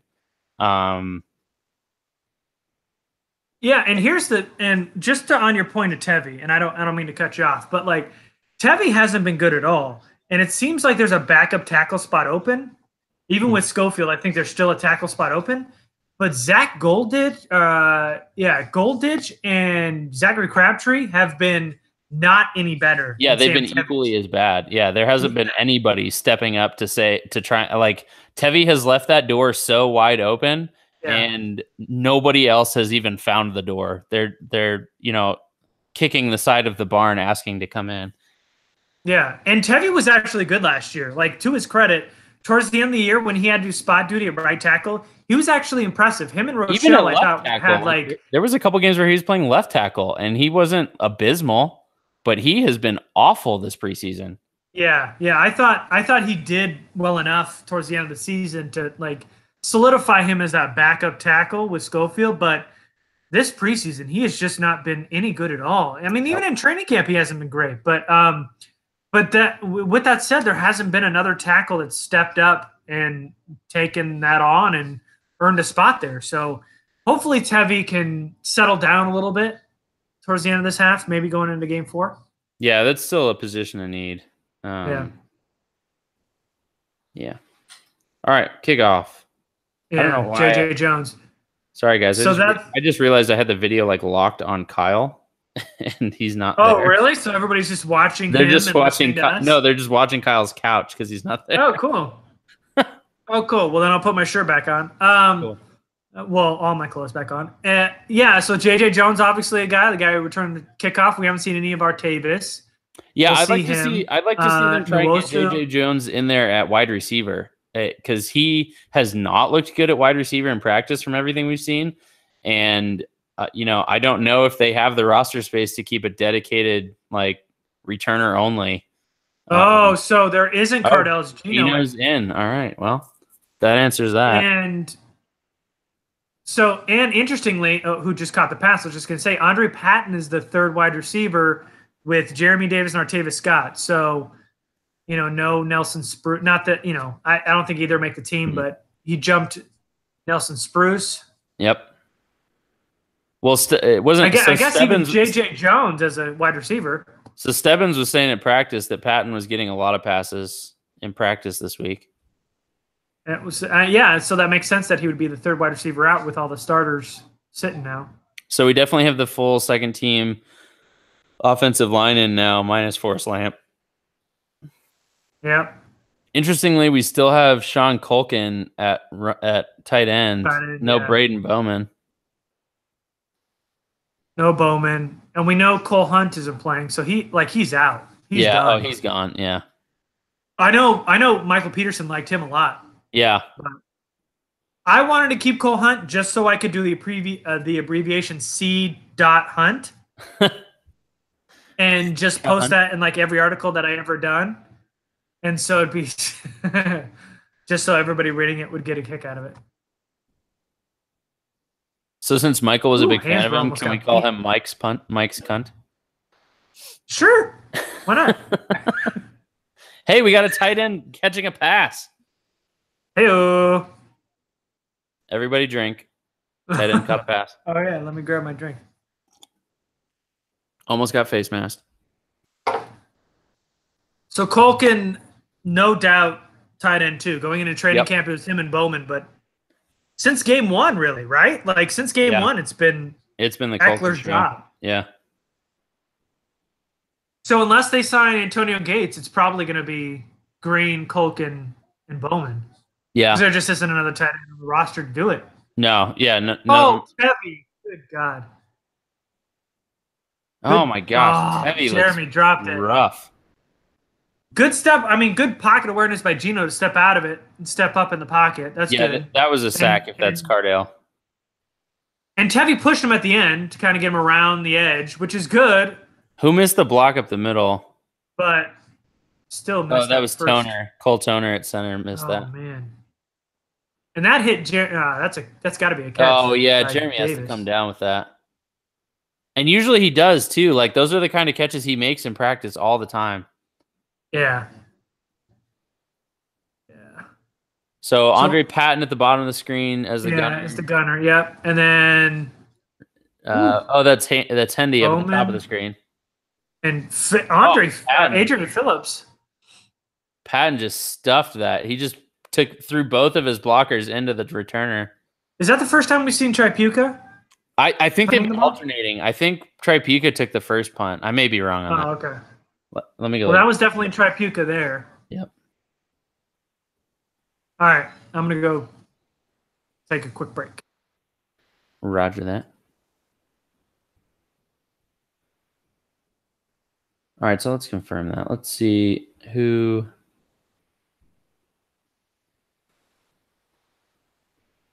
Punting. Yeah, so they did alternate in the first half. So Tripucka had a 37-yard punt, and then Kaiser had 2 punts in the first half.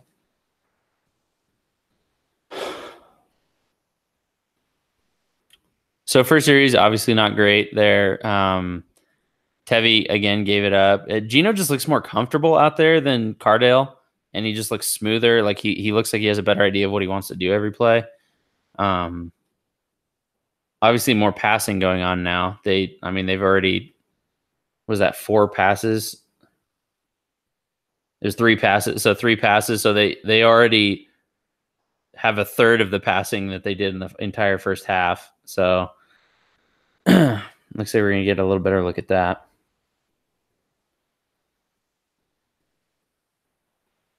I don't know who said that the punting competition is close, but that's not true at all. Drew Kaiser is miles better than Shane Tripucka. No, it's not even close. Don't even. Yeah, that's not even a thing. I mean, don't even joke about that. That's not even fun. That's real. Not true.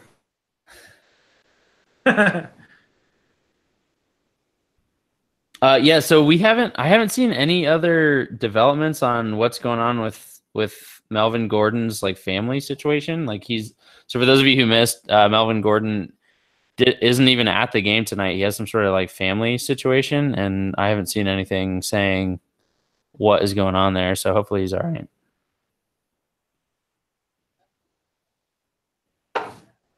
Man, that's shot. Oh, Michael Ola, ex-Charger in 65. Wait, is that John Phillips too? 86? Is he still playing? That can't be him, right? I don't think so. I'm looking it up. I can't believe that could really be him. Nick said Melvin's family situation is that his parents disowned him for being bad at football. Ouch. So Hayes Pilar just had a really good read and busted in the backfield and totally whiffed on a easy tackle for a loss. You know, in other news, water is still wet. Let me see. 86, right? Yep. Wow. That is John Phillips. Oh, man. Ladies and gentlemen. Is he like 40 years old now? John Phillips is still playing football. Ooh, wow. Landrum. Blowing up the backfield. There we go. Damn, he took on 2 blocks to disrupt that play. Good play by Landrum. Jatavis finally comes down with that, yeah. Yeah, good cleanup by... Face on in there on the tackle, too. Jatavis. Yeah, Landrum had a good push there. All right, so we've seen some old faces then. Yeah, Jatavis has to be in the doghouse, not getting in there until snaps into the third quarter. Yeah, it's rough stuff.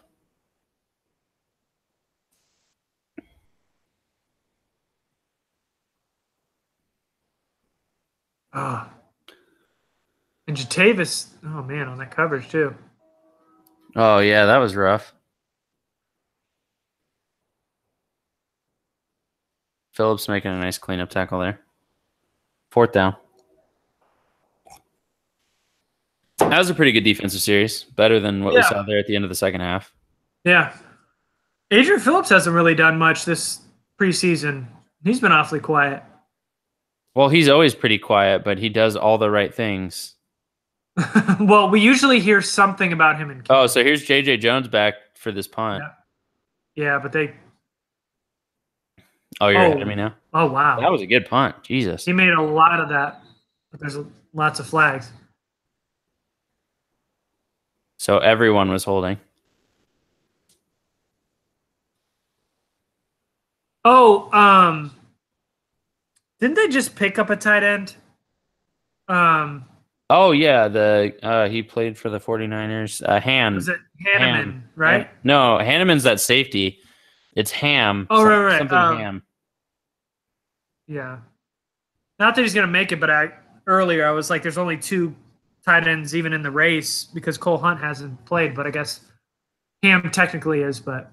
Oof. And that penalty was on Patrick Afriye, who hasn't been doing really enough to make the roster anyway.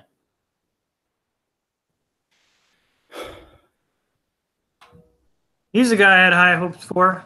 Yeah, he looked good out there, but hasn't done anything in preseason at all, really. Nope.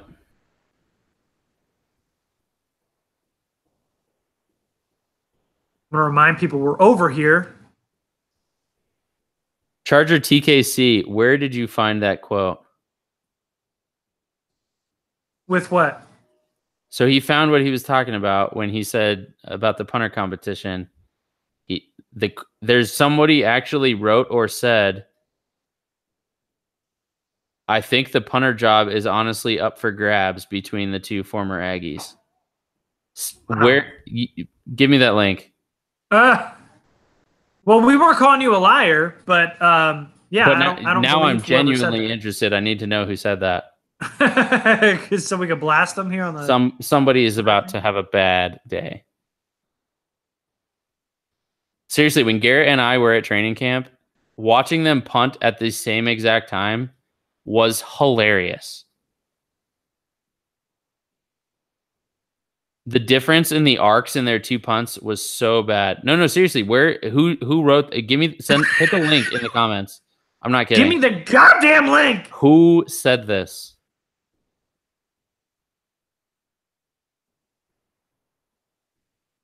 That is the only thing that's important right now.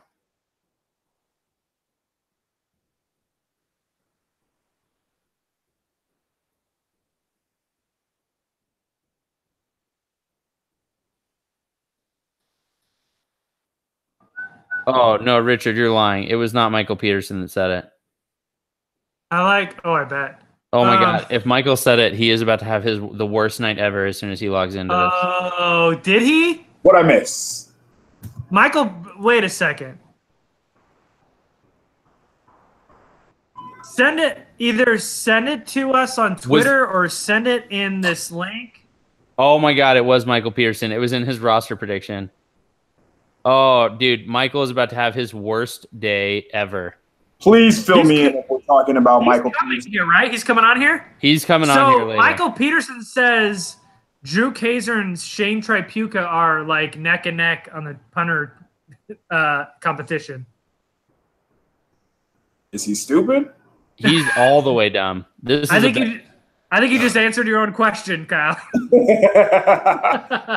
Oh, my God. Oh, sneaking in a little CFB over there. Wow. Where is he? Get him in here. Hey, I gotta save you some wings. Okay, so Ghetto Volcom, I'm not going back on Locked On, but I don't know if you guys saw this week that SB Nation has started doing their own podcasts, and we will be starting podcasts for Bolts from the Blue before the season starts, basically daily podcasts. The lineup's going to include Garrett and Jamie's lightning round. There'll be podcasts from me. There'll be podcasts from Kyle. We're basically all going to be switching off podcasts, but you'll be getting 4 or 5 a week from us. Hey, ooh! Oh wow! Jeremy Davis bailed him out. Great catch. Just post it. Oh, very nice Coming catch. back the ball, yeah. That's first down. Hey Kyle, if you want to tell Gavino to get on here, you can send him the link. He's grinding some college football tape right now. What? Really? He's watching whoever Hawaii's playing. Oh.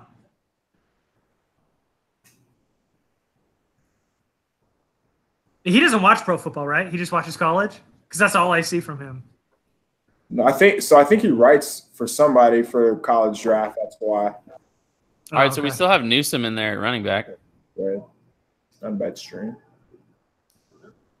Colkin's still there too? Yeah, Braden Bowman's finally out on the field. Yeah.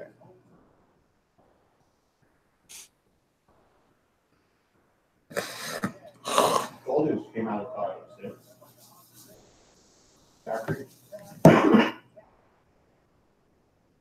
So who's that at right tackle right now? Because that's not Goldage or Crabtree. Is that Trent Scott? Travis Scott. Oh, Jeremy. Oh, no, that's Artavis. Oh. Whew. What number was that? 68 at right tackle? Yeah. Yeah, that's Trent Scott. Okay. That was good pass protection. Nick, no, lightning round is it's going to be in the lineup. They're still going to be doing their thing, but they'll just be one of the days. Sorry, Nick.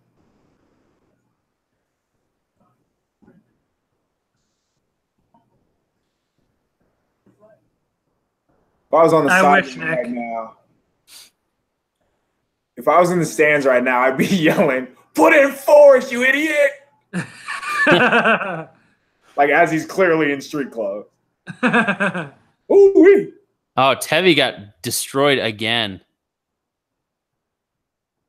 Is that Von Bell? Yep. Von Bell playing late in the third quarter. Gotta catch that. Oh, did you just see that? Oh, Scott you're not play? there yet. That was the Artavis play? Yeah. Yep. Von Bell is bad. Watch Tevy on this next play. He's about to get destroyed. He makes this defensive tackle look like he's got Melvin Ingram style jump. On the third down? Yeah. Oh, yeah. It's bad. Yeah. Oh, jeez. Ooh, come back and make a tackle. Who was it? Who's Pat. 44? 44 is no one, and I thought it might. I know they have that. Who was that Hawaiian dude? Haloti or Matu? Who had like a bunch of torn ACLs coming out? Wait. The guy for the Saints? Yeah, he's like. 44. I thought he was 44. Hawaiian Polynesian dude. I don't know. Oh yeah. Isn't that God? Who is that? God. It was 2 years ago. He was in the draft. Latolale or something. Look it up.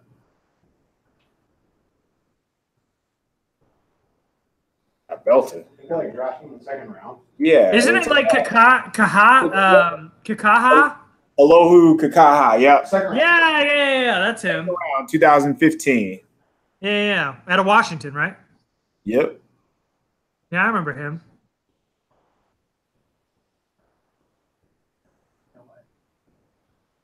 Tell me gotta get some pizza. Oh, I need something first. Halftime. Man, so he must not have been very good. I haven't heard shit from him. I thought he was playing last year, but I guess not.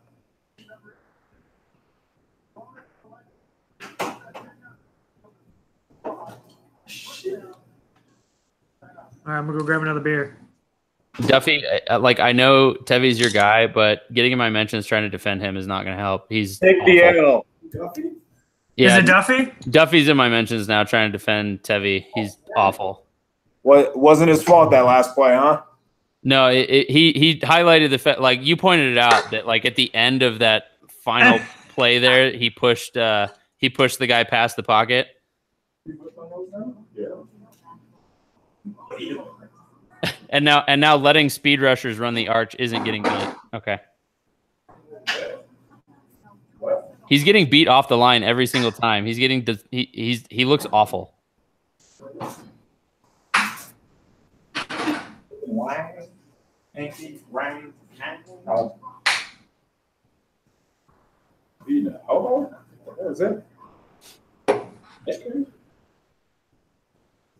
I will give you Duffy. I will give you that Mager is he looks all right on special teams, but he's awful as a corner.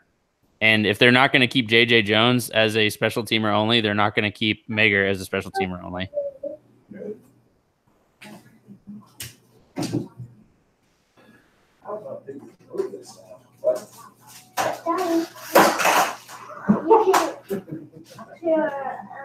Bought a beer over there, baby.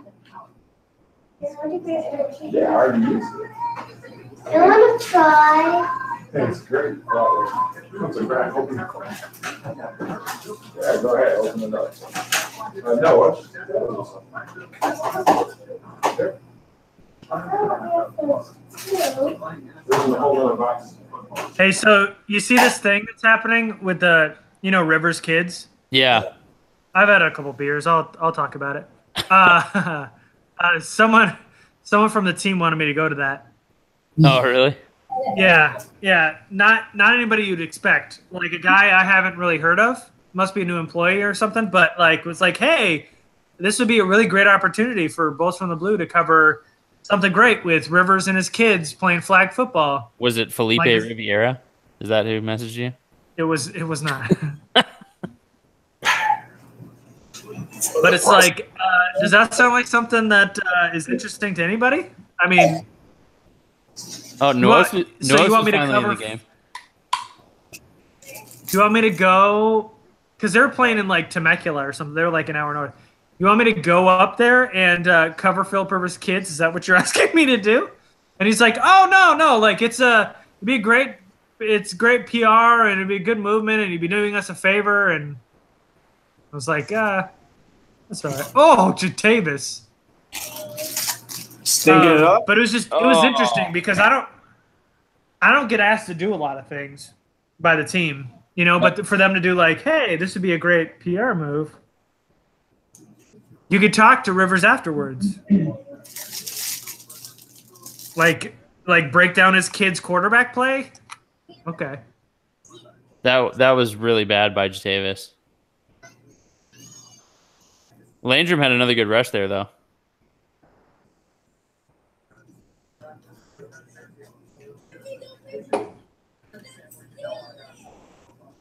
Ooh. Jatavis chasing him down. Yeah, so Nwosu's in. Josh Hill's in now. So Savage is out.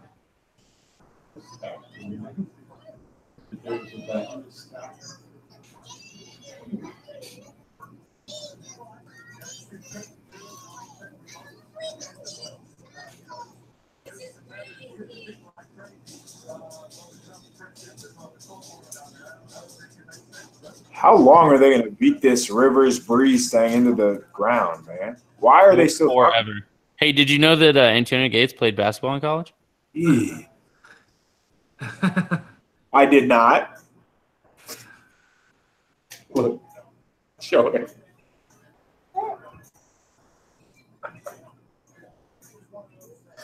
Hey, who's it? Oh, Derwin's coming in the third quarter? Huh. So Pollard's coming out, so they're going for a speed package. Who do they have in it? They have Adrian Phillips. Rayshon's out there in the slot. Oh my God. Richardson had to come back and get that. Oh, he almost got the strip. That was a good move. So Steven Richardson's in here. Has he been in this whole drive? I haven't seen. Yeah, Whitney Richardson's been in. He's good, man. He's really long. Oh, man. Mager just got abused by that tight end. Right. Smith. Big dude. Big and fast. I imagine he just beat whoever. Get out there. Was that Jatavis? Yep. Missed the tackle again. He did force him outside, but... Oh, and a flag. Wait, 90 is Whitney or Steven? That's Whitney Richardson.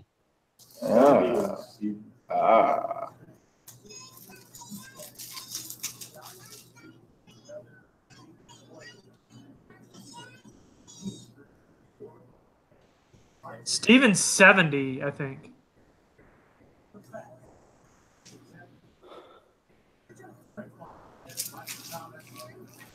Yeah, so I wonder if Whitney Richardson jumped Steven. Getting in before him, right? Getting before who?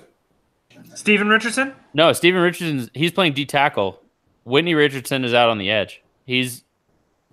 It's Richardson and a free A right now, but a second ago it was Richardson and Landrum on the edges. Jatavis is blowing it, man. They've got Bayou and Steven Richards in the middle right now. Oh, but Whitney's an end, though. Yeah, right? Whitney's an end. Yeah, he's crazy long. But who's playing inside? Bijan and who else? Bijan and Richardson.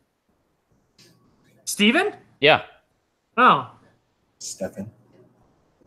So who? All right. So now I'm totally confused. Who almost got that strip? Was that Whitney? That was Whitney Richardson. Richardson? Yeah. Okay. All right. We're back. Welcome. Hi. We're watching preseason football. I'm clearly in preseason. How was that a flag? Oh, that was a garbage call. That was pretty good from a free A. Yeah. He held off that block well and then made the tackle. That was nice. Are you talking about the flag on face-on or whatever his name is? Yeah. That was garbage. I'm not so sure that was catchable. Not only that, but like it looked like pretty equal contact. Like they were just hand fighting. There was no grabbing. As Tony Brown hasn't played, has he? No, because he's garbage. I haven't seen him yet. He's good on special teams, but he is, unless he's like in the box blitzing from the slot, he's not good on defense. Yeah, so we got Richards and not a free A, face on the outside. And Mager was in the slot. Yeah, Mager. They've been switching between Mager and Phillips over getting Tony Brown some slot work.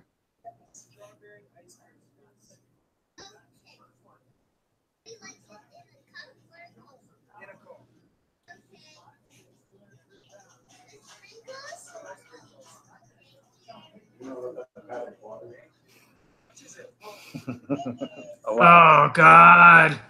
Oh, oof. Look upfield! Look upfield! Oh, that was garbage. I'm pretty sure Tony Brown was in on that play.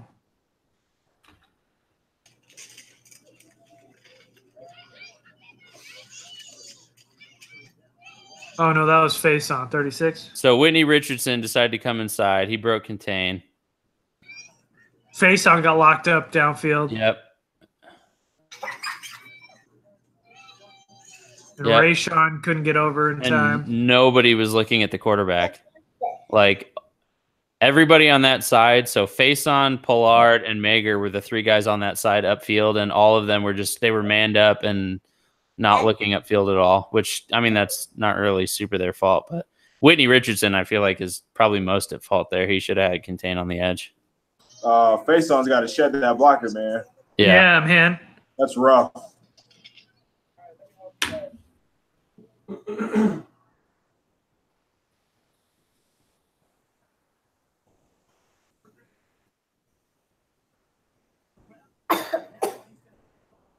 That was real bad.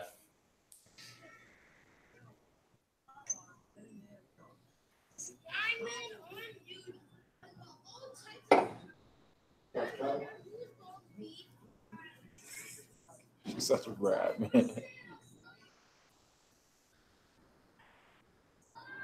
Going for two, huh?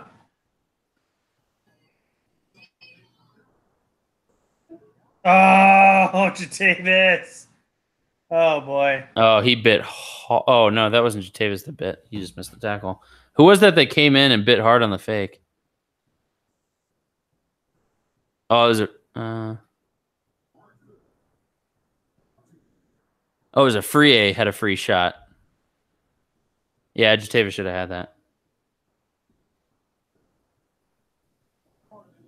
Has Jatavis had any tackles today? He's had like 7 attempted tackles. I was gonna say he's tried.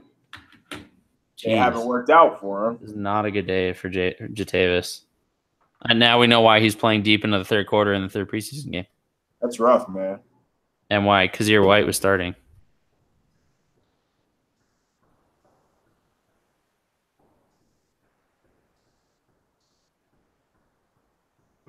These guys are so bad. And the offense is not going to score.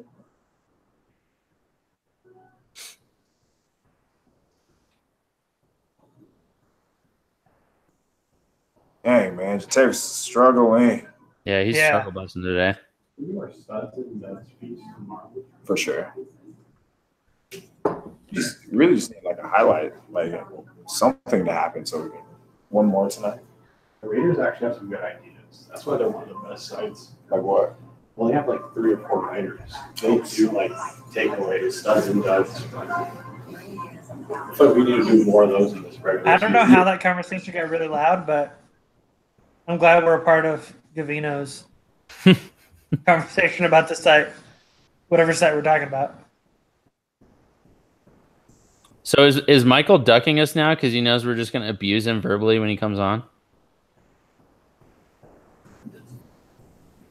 Or is wedding planning going long? It's a side hustle, man. Yeah. Okay. Sure.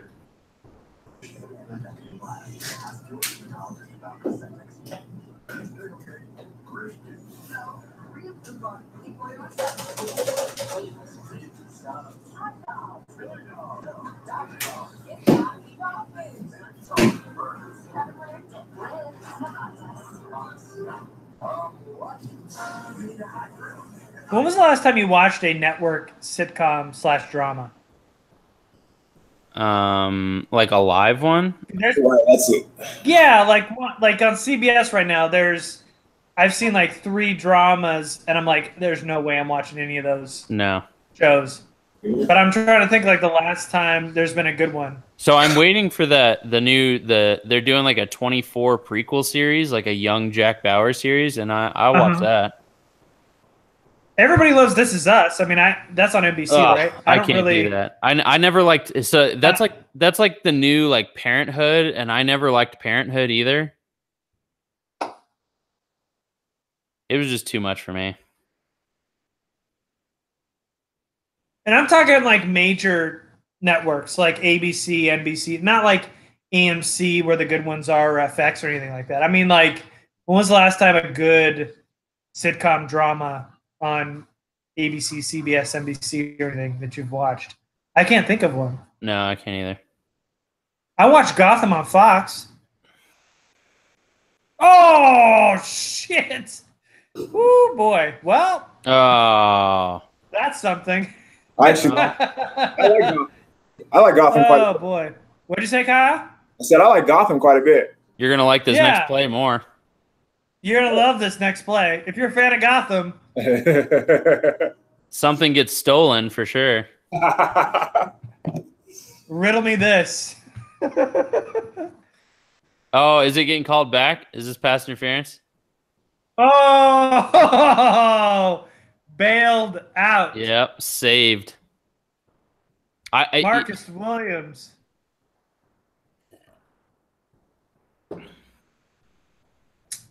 Wait, are there? I don't know, man. He got there. I guess that was a little early. Yeah. Oh.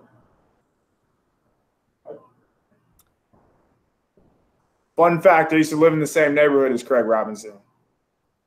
Oh, so my wife met Craig Robinson down there in Phoenix last time she was down there. Really? Are you guys talking about the actor? Yeah. I'm talking about the linebacker. Oh, I'm talking about the actor from like The Office and shit. Oh. I would much rather meet him.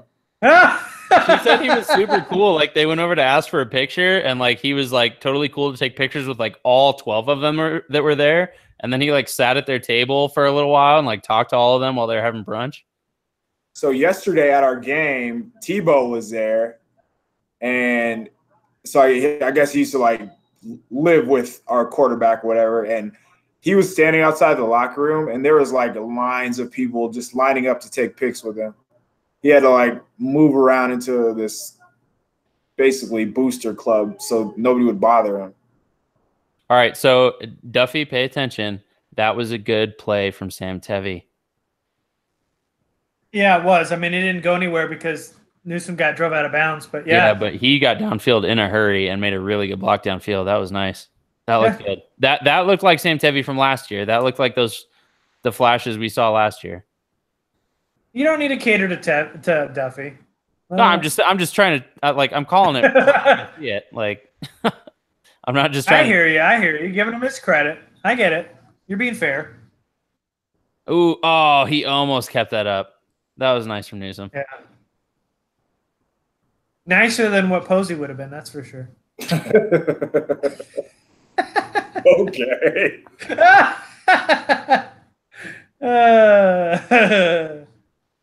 Need a highlight on offense or something to happen. Yeah, this is rough. But this is how Jamal Jones. Hey, tell the guys, John Ursula, wide receiver for wide. that was a good run by Hansbrough. 35. In no way. Who was out in front? 61? Is that Questenberry? 61 is Questenberry. 61 is Questenberry. Yeah, let me rewind that.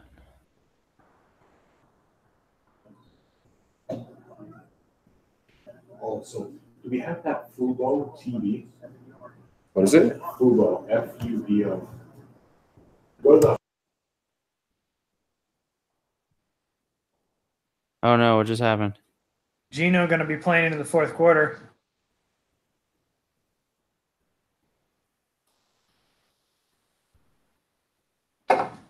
Oh, balls. Gino hasn't got anything going, but still better than Cardell. Well, at least he's not having 3 and outs on every single drive. Did I just see they're reviving Murphy Brown? Yes. Yes, they are.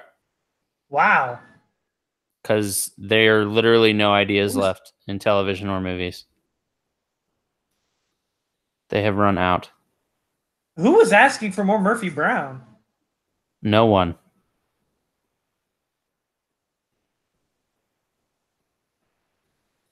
Like, it was fine during his original run, but shit, I don't think anybody's asking for it.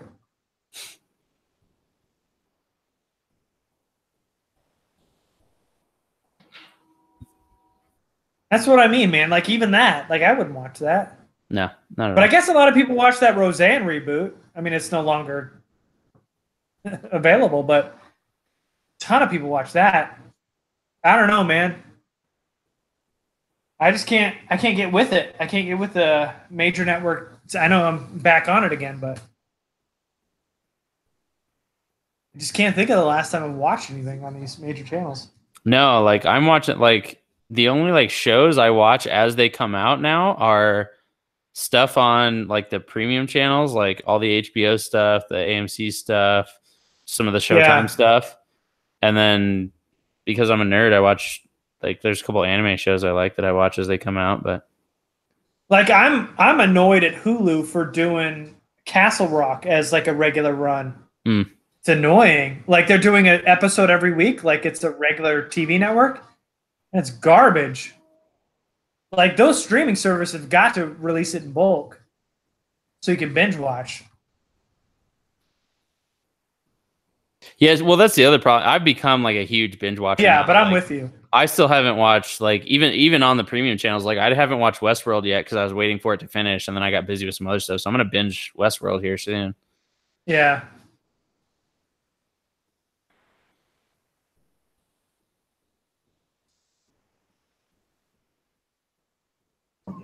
I've been binge watching the First following. The Following, Yeah. that show's great. I love that show. Yeah, but you know how long ago that was?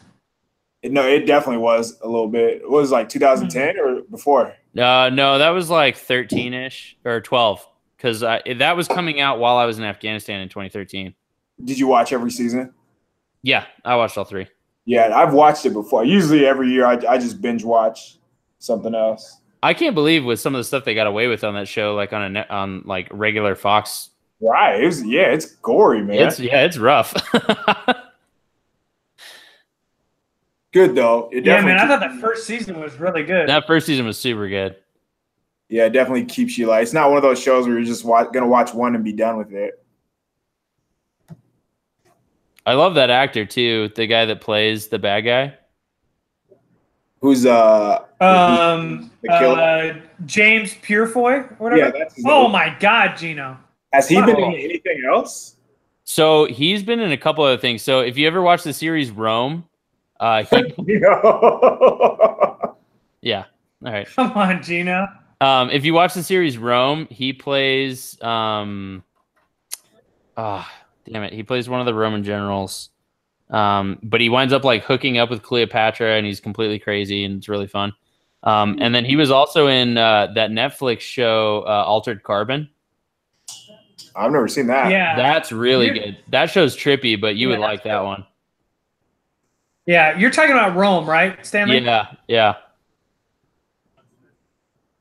Yeah, but in that Joe Carroll role, he's like perfect for that. They Yeah. nailed that. Yeah. He's good in Rome and Yeah, Altered check out Carbon, Altered too. Carbon. That's a good one. Altered Carbon's a really good. It's trippy, but it's good. Oh, Gino, baby. Yeah, And I that know was- you're probably interested. I think you're probably interested. He does Full Frontal and Altered Carbon, so Yep. that's something to look forward to. It's all there. Yeah. Thanks for sharing. Well, that's the game off. Now Kyle's excited. Gino just went pick 6. Yeah, that was #rough. That play before it, he held on the ball way too long. I was going to Took say that sack. he had to. That had to be over 4.5, 5 seconds. And that's one thing that I had. That was my big negative on him those 2 days that we were there at camp. Garrett, is Gino was holding on to the ball so long. Kyle, you'll love this. They were doing a 7-on-7 drill, which like the entire point of 7-on-7s is to pass the ball. He held on to the ball so long that he finally just tucked it and ran. Nice. In a 7-on-7. Yeah. It's pretty crazy just how much better Rivers is in both these two, like combined. And that's how it's been forever. Insert backup quarterback here. Right. The drop off from Rivers is catastrophic. Oh, hey, Tony Brown's in. God, man. Oh, Jeff Landrum. Missed a tackle. Well, so the missed tackles are back. That's fun. All right, so Gino just threw a pick 6. Cardell did nothing. We saying we're back in a competition now? Overall, Gino has still looked better. Like it would have wasted money. I know, man. I know he did. The last drive was bad, though. He held the ball way too long, took a terrible sack, and then that pick 6 was not good. He threw a pick 6 earlier in that drive, too. That was called back. Yeah, that's true.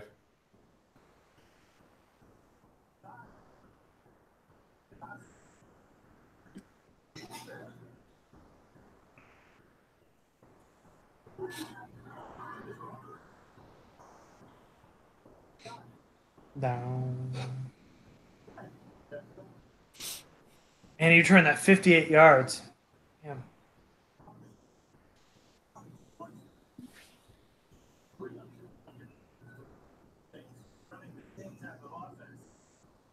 Meanwhile, the offense hasn't even been good enough to get into field goal range, so the kicking competition has had 0 developments.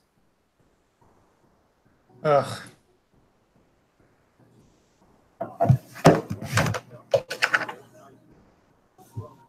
Well, did you just fall off the couch?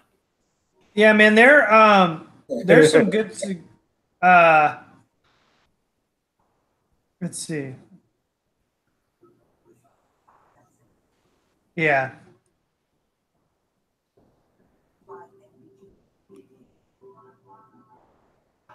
Sorry, I'm just getting people are throwing in things they've watched that are on like HBO and stuff, but that's not what we're talking about here. I know. We're talking about network TV. Like, Dad, have you guys watched Barry? No, I haven't watched Barry. My brother said, "Oh yeah, that's on my list, though." Yeah, Barry was like, I would rewatch it. Yeah, you got to watch that, man. Yeah, Barry's legit. Oh, Brendan Edwards, thank you. Yes, Purfoy was Mark Antony in Rome. Yeah, Rome was a Wasn't good he series. in Knight's Tale? I know that's random, but I loved that movie. That was a fantastic movie, but I don't think that was him in there. I thought he was in that movie. But anyway, I'd have to check out his IMDb page. But yeah, you should check out Barry. Barry's a good one. Is Veep coming back soon? Because I fucking love that show. Yeah, you'll like that show a lot.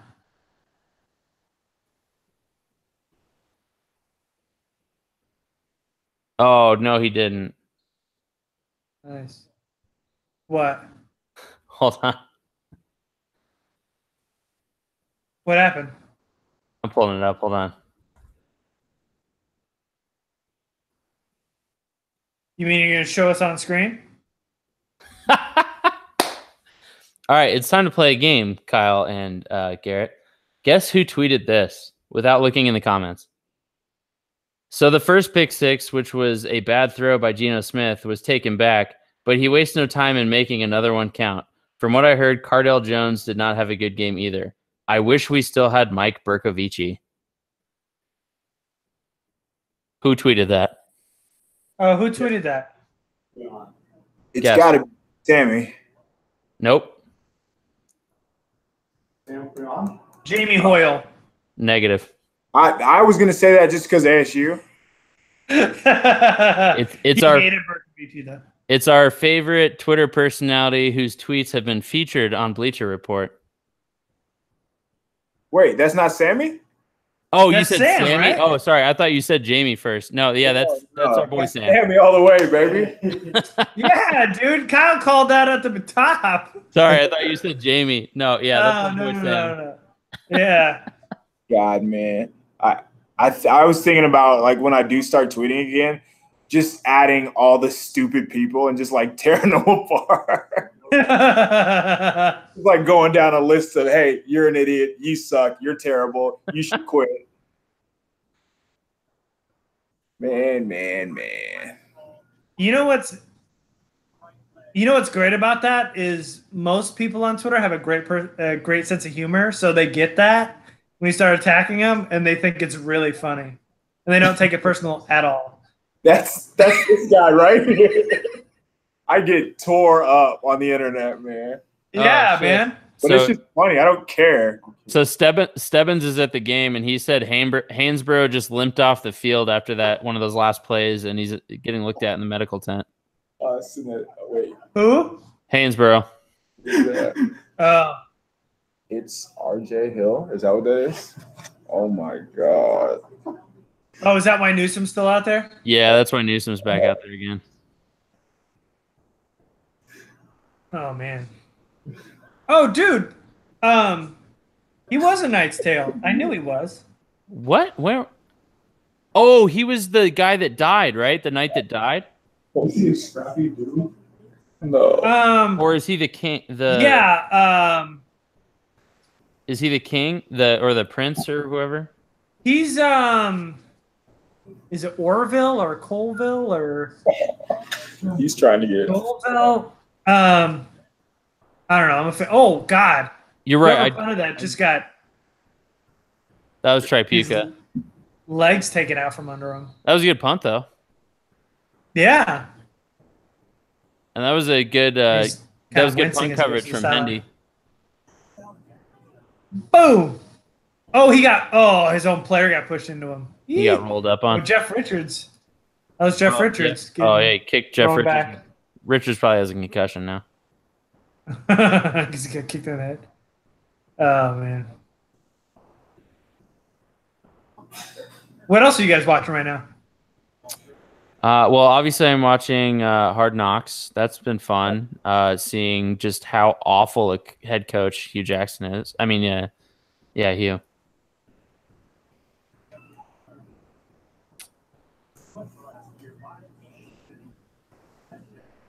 Damn, he's crushing. Yeah.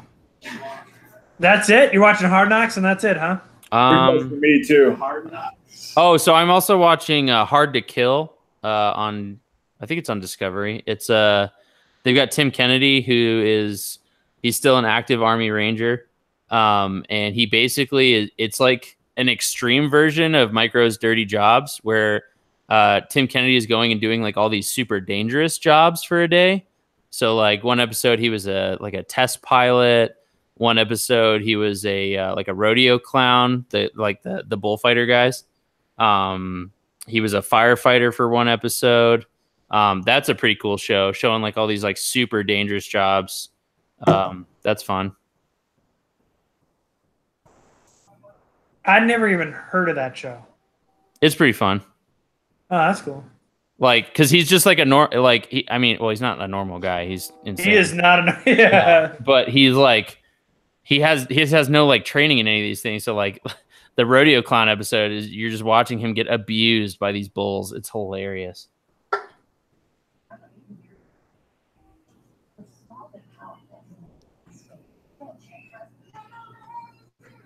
But yeah, that's pretty much it. I'm always rewatching a bunch of stuff.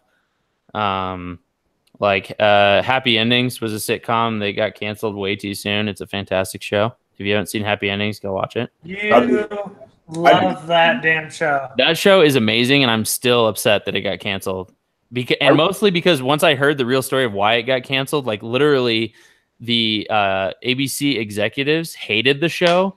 So the second that they aired the first season out of order, they moved it to a different night in season 2, and then they moved it to a third, even worse night in season 3. It's a good show. I watch. In fact, you turned me on to it. It's funny. It is I do hilarious. the same thing where I rewatch something like every year. Like every July, I rewatch Entourage. Oh, nice. Oh man, yeah, that's such a great show. Is anybody still keeping up with Ballers? Like, I haven't started this season yet. I haven't either, but I want to. I just forget about it, really. Yeah. It's been good for the first couple of seasons. Speaking of Entourage, I saw Jeremy Priven live here doing stand-up. You know, like when ringtones used to be popular, like you'd have like a song or whatever. I used to have Drama's "Victory" as my ringtone. Wow. I would have never guessed you were going to say that. That's fantastic. See, when I had something like that, I had the phone ringtone from 24 as my cell tone. That like. Oh man. I usually watch Spartacus sometime in the fall. Oh, Spartacus is a good one. Yeah. But only those first 2 seasons. That third season they did was awful. I don't even remember it. It was the one that they went back and did with like when they had to recast Spartacus because the original actor died. Oh yeah, that's crazy. Oh yeah, because they did the first season and then they did a prequel season because he was getting cancer treatment, and then they were going to come back and do a sequel to the first season with him because he was in remission, and then died like 2 weeks later. Hey. So they recast him, and it wasn't great after they recast him. Yeah. So Jatavis is still playing. Yeah, I know. He made a tackle on that last play. But I don't know. He's been struggling. Isn't there other games on? I'm about to switch it. There's only 11 minutes left for this. Yeah, I wonder if Shimonek's going to get any snaps here. Did you guys ever watch that show Get Shorty on Epix? No. I did not. Uh-oh. Okay. They just started a second season. That's a good one. Like that one just got started up. Better Call Saul's back, which is a good one. I never watched that. I never got around to that. Oh man, you should watch that. That's about to get called back too. And did you ever watch that show Ozark on Netflix? No, yeah. I haven't seen that one yet. I like Jason Bateman though. Oh man, you got to watch that. The second season's coming up in a couple weeks, I think. I'm in the middle of rewatching Arrested Development right now. That's a good one, man. I love like Arrested. It's so funny. It's one of those where like so many of the jokes are so subtle that like I'm rewatching it for like the 5th or 6th time, and I pick up on jokes that I missed the other times. Over 75 years of great savings.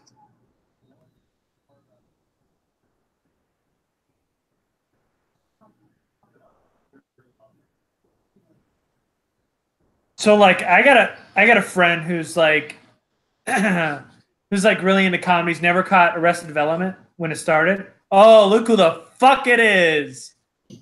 Welcome to the show, Michael Peterson. We got something to say to you. All right, Michael, we got Take your shit off mute. Go sit down for a second. We have to talk. Yeah. Sweet tank, bro. Go put a shirt on.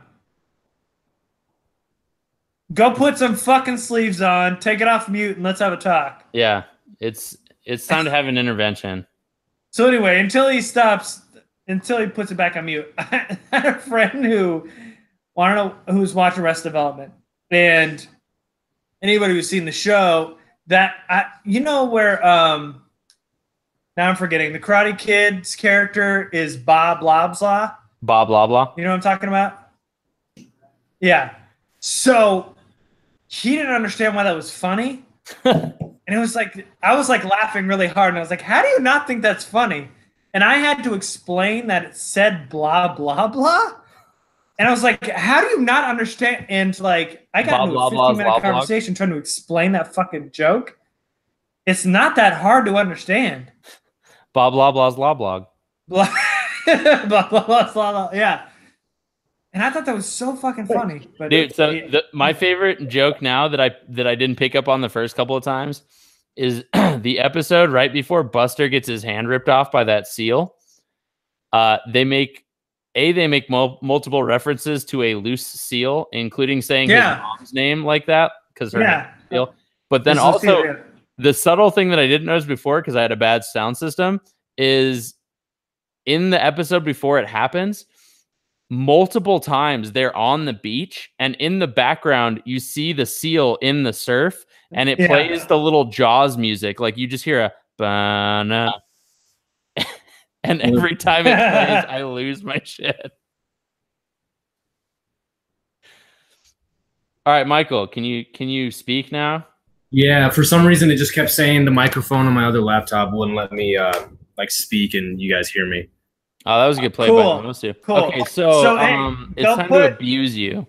Yeah, go put a fucking shirt on, have a seat, and let's have a talk. So I just got back. I haven't been able to watch a ton of the game. It looks like a shit show. So okay, no, stop talking. Okay, so yeah, we don't give a shit about the game, Michael. You Peterson. said in your 53-man prediction that the punting competition is basically up for grabs. Explain yourself, boy. If you don't explain yourself on why Tripucka is not puke. It's not terrible. Talk to us about this. Well, I didn't think shit. Like, I'm not gonna say I've watched the punting game, but it's not like Kaser's been amazing. And to be totally honest, I haven't seen a ton of Tripucka like almost at all. But I just know Kaser hasn't been consistent enough to where you'd say he's a lock. Just like our kicking game, like he's been the guy, but like you can't tell me Kaser's been the most amazing thing in the world. And again, like I don't watch kickers and punters like Stanley and some other guys, but no, honestly, that wasn't like a well thought out thing where I'm like super about it. I just don't feel that either special teams positions are like locked. I mean, they're not. They haven't been. We always have like competition, and they're always bringing someone else in to have competition. So obviously, they're not like locks. And so I just kind of said it, and that's how I felt it at the time.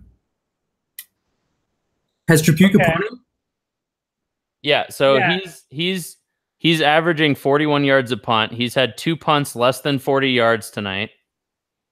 Didn't Kaser have one for 31 yards? He did, but he also turned right around and then had a 59-yard punt on his next one. Okay, cool. But hey, seriously though, catch me up. Like, how did we get to 30-7 all of a sudden? And like, what happened to the offense? Because I saw but Cardale went in with the, I think, was it the ones at the end of the first half? Yeah, so Cardale basically had 2 3-and-outs. And that's obviously Lynn just like, this is your last hurrah. Like, you have no excuses. You're playing with your best players. Like, go out and do something. And I'm assuming that's it. And obviously that's not the case today. Cardale, like, so upset. Michael. Yeah. Mike, hold on. Where do you think the Chargers ranked last year in punting average? Out of 32. I have actually no idea. This is just third? Third! No shit. They averaged 48.08 yards. They were third best behind the Titans and Texans. See, if you were to ask me, yeah. There's no competition, bro. All right, that's we've been waiting for the. By the way, we've been drinking a lot, and we've just been waiting for you to come on this podcast. This game's almost over, and so we just want to give you shit before as you got on. So not only that, but so when Garrett and I were at camp, there was a couple times where they were on the far field and they punted at the same time, and it looked like they had a high school punter out there for like a Make-A-Wish thing, competing with a real punter. How the that's like hilarious that we even brought him in then. Like, what the hell did they see? Well, I swear, I told he had Stanley basically the same stats as Kaiser. Like he was good in college, but when they were punting together, it was so bad. I told Stanley I thought they brought in one of those teenagers for the pass, punt, and kick competitions. Oh goodness! To just kick on the side field. Kaiser. Like Kaiser's punt was literally twice as high. Oh man! And it went farther. Yeah, but to answer your question, like, so Gino threw a pick 6, but after the second half, because what was the score at halftime? Was it 14-7? Yeah. But yeah. Yeah, I mean, the defense hasn't really done much. They've just... And Gino did his best to throw 2 pick 6s, so only one counted. But... He threw 2, one got called back, but he made the next one count. Yeah, he really put all his effort into the next one. So the But when you watch the game, Mike, yeah, get ready for the first quarter. Get ready for the first half of Derwin James, man. Woo, boy. No, I saw it said intercepted by Derwin James, and I started like full body convulsing, and everyone was looking at me like, what's wrong? And I had to explain it to them, and they're like, all right. And I was like, bro, calm down. And then I had to explain the ins and outs of why I was so pumped. But hey, in the second quarter, that drive where it seemed like we were stopping them fairly well, and then they kind of drove down and they had the 2-yard touchdown by Kamara with the 2-point conversion. What did that drive look like?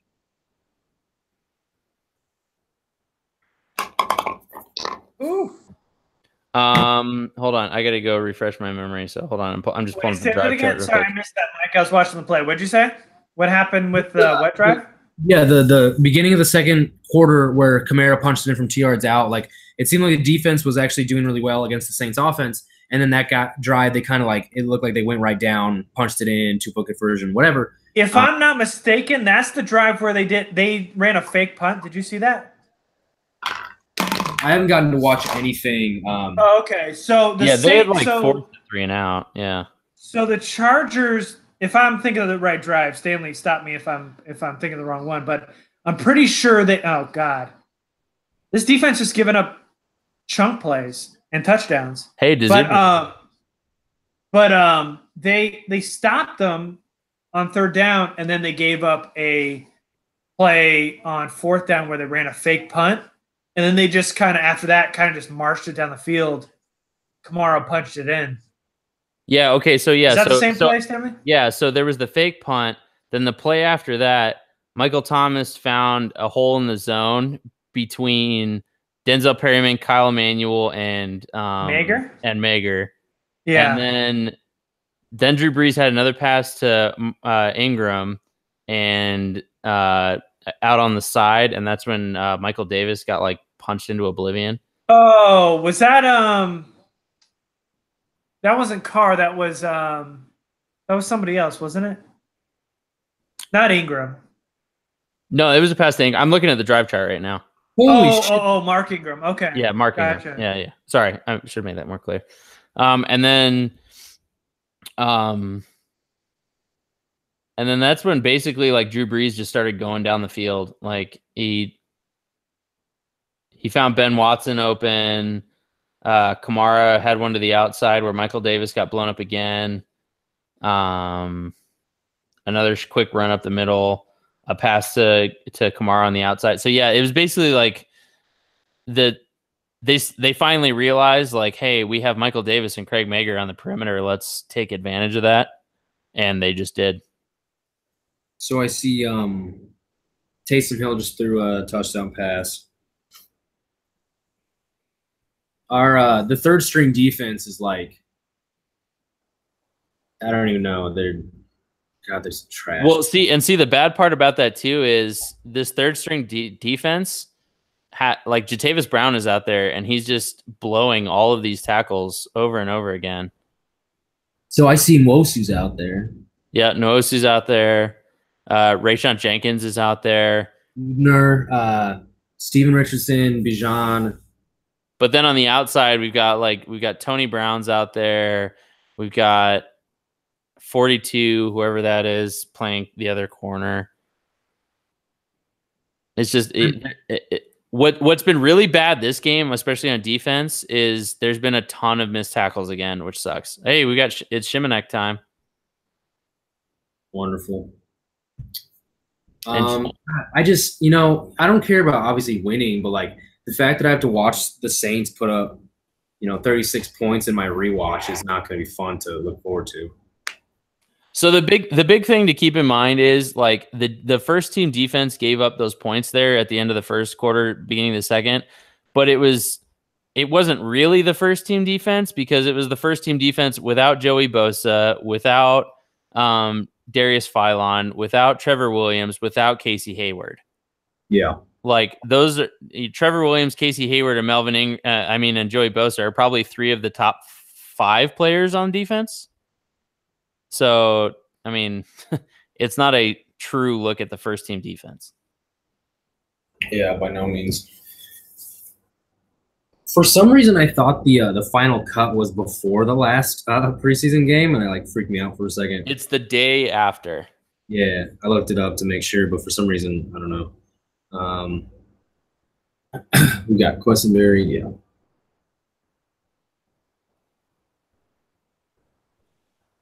So we finally have J.J. Jones in there on offense.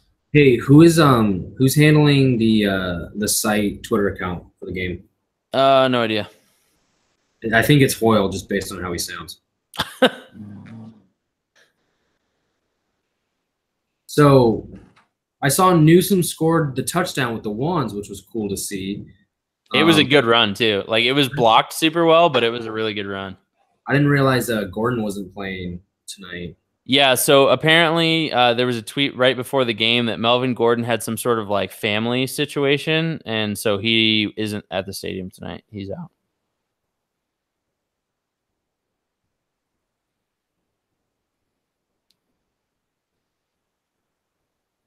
Dan Wojcicki just said the Chargers shouldn't let Taysom Hill leave StubHub Center before they can trade for him. I mean, none of the backups look great. So I'll still take Gino over Cardale, though. Oh, yeah. Dude, I want to know what Lynn's going to say after this. Because he gives a shit about putting, even preseason, letting up all his points. I mean, he'll probably say, there's a lot of guys who are fighting for a job that didn't perform tonight. Training camp's over now. They literally have probably 3 more actual performance days to prove themselves and make a roster spot. Yeah.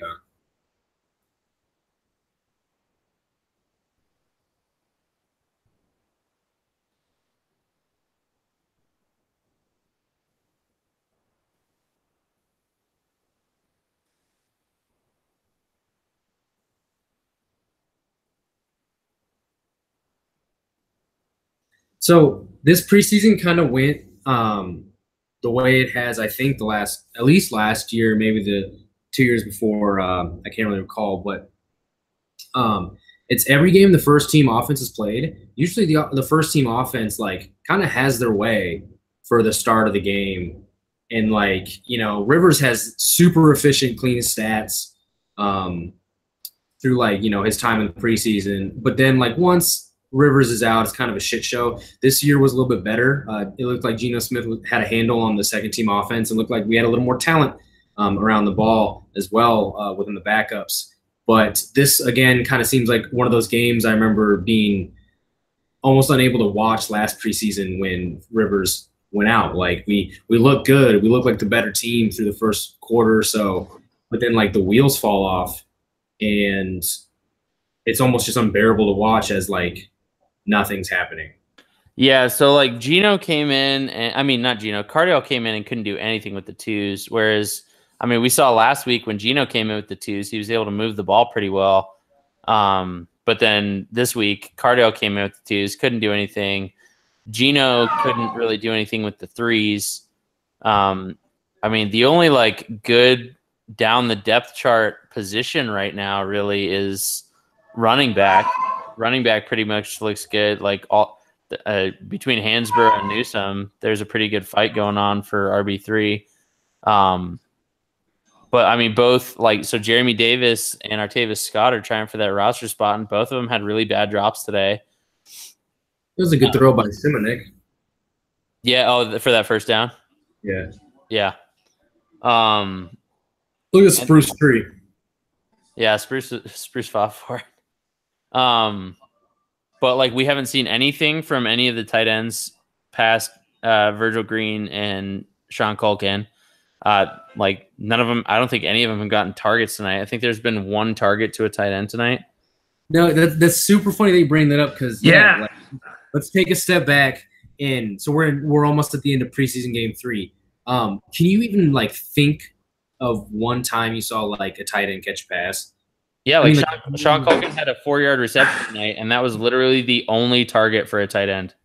As of right now, and obviously I haven't watched this game, but I can't remember watching anything and then seeing a tight end make or catch a pass and then me going, all right, cool. I don't I barely remember or recall any of it. I remember them missing and there's drops and stuff, but I haven't even been thinking about tight ends this entire preseason. Yeah, because they haven't got any targets. No, and so I mean that's making me think more and more they might try to carry 6 wide receivers because they're obviously not including the tight ends in this receiving game right now. Has Virgil Green caught a pass this preseason? He caught one. Okay. I'm pretty sure last game he caught one. Yeah, man. I can only think of Culkin. He had the one 4 or 5 yard pass today. No other tight end has caught a pass today. No other tight end has even gotten a target. There's literally been one target to a tight end. Yeah. So. Yeah, man. So about Lamp, guys. Yeah, so he warmed up apparently in uniform. He warmed up with the team, and then he was in street clothes. Good God, man. Woo. That pass rush got Jesus. all of the Chargers' offensive line. Yep. That was overwhelming. Who is the center right now? Oh, so Virgil Green had 2 catches in the last game. It's Eric Wren, that Oklahoma kid. Oh, okay.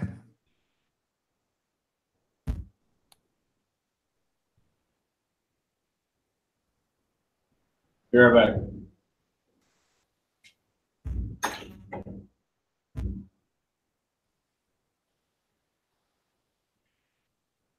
Kyle, you have yourself muted, by the way. Okay, cool. Oh, Nick going deep. Oh, no. Oh, JJ. Come on. That was his chance. Come down with it, man. Because he's been I hit him in the hands. He's been doing so good as a wide receiver. I mean, as a returner. Oh, woof. Smacked. What? Oh, hey, Kyle. Dad, what? Oh, hello, Michael. Hey, it's good to see you. I haven't seen you in a while. Hi. Oh, Mikey P. Oh. Mike, Javino's here. Who? Javino. Oh, let me see his face. He's wearing the worst Charger on the roster. I've yet to hear his voice. Say something. Come on, Mike. Let's Oh, Nick. Oh, it's a little bit deeper than I thought it was. Hey, buddy. Yeah. What's up, buddy? There he is. There I am.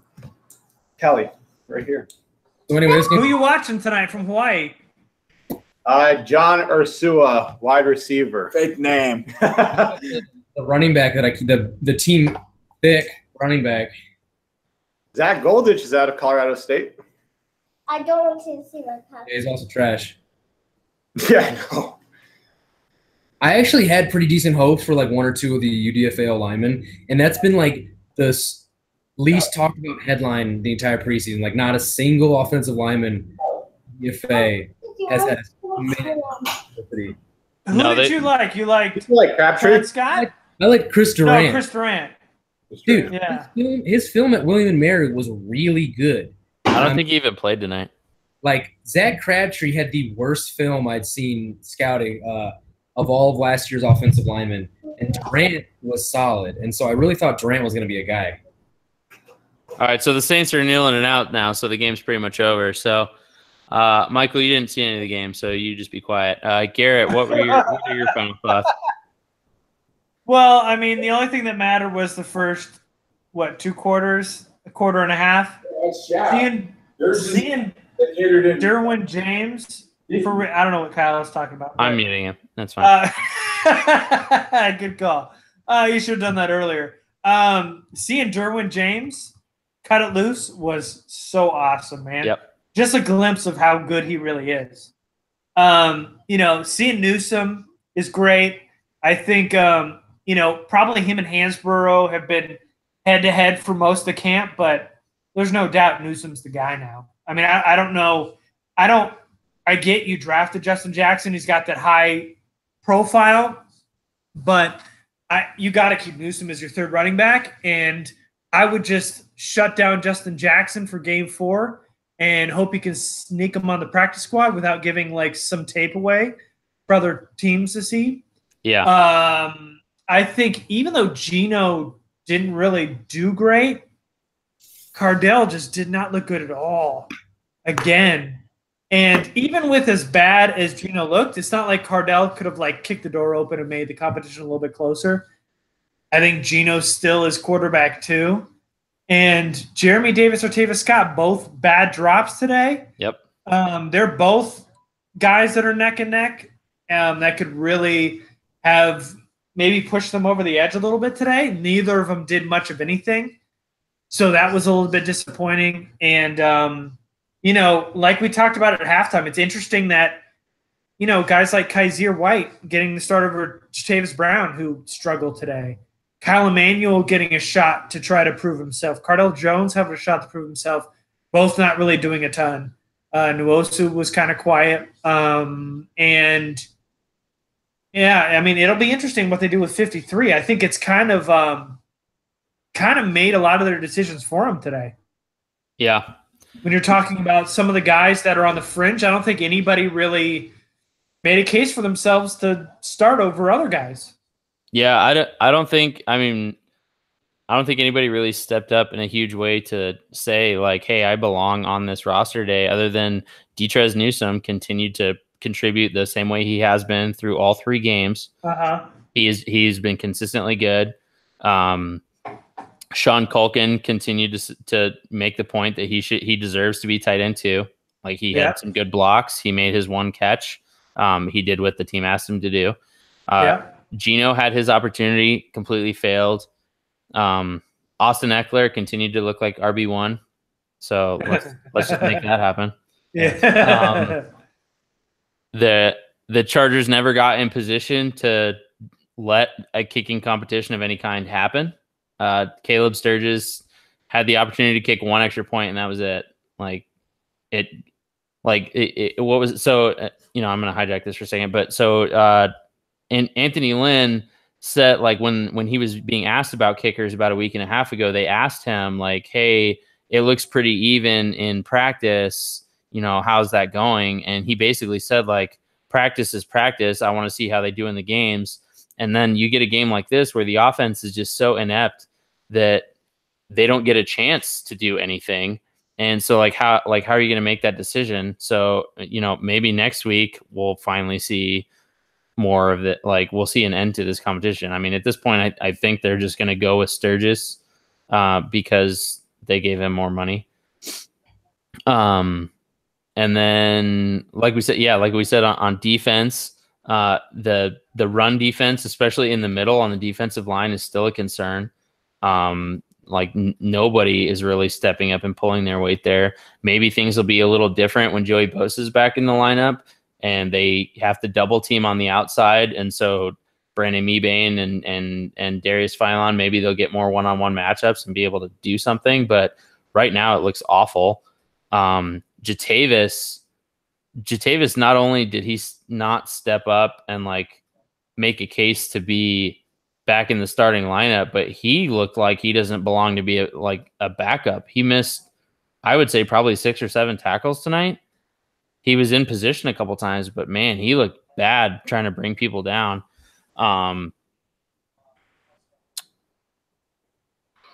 All the backup corners looked bad tonight. Like Faison had a penalty and a missed tackle and couldn't get off that block on the touchdown. Jeff Richards missed a couple tackles. Tony Brown didn't get into the game until halfway through the fourth quarter.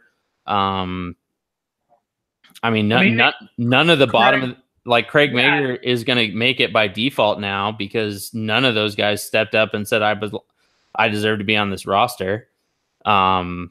But he got beat on that deep pass. Michael Davis missed a couple tackles today. Even Michael Davis. There wasn't a cornerback to play good today. No, none of the corners looked good today. They all looked bad. Yeah. I would say Jaleel Adai had a really quiet night, which I guess is good for him because he had a really bad, he had a loud night last week and it was bad. I didn't really notice Rayshon Jenkins. I'll go back and rewatch, but I didn't notice him being in in any plays.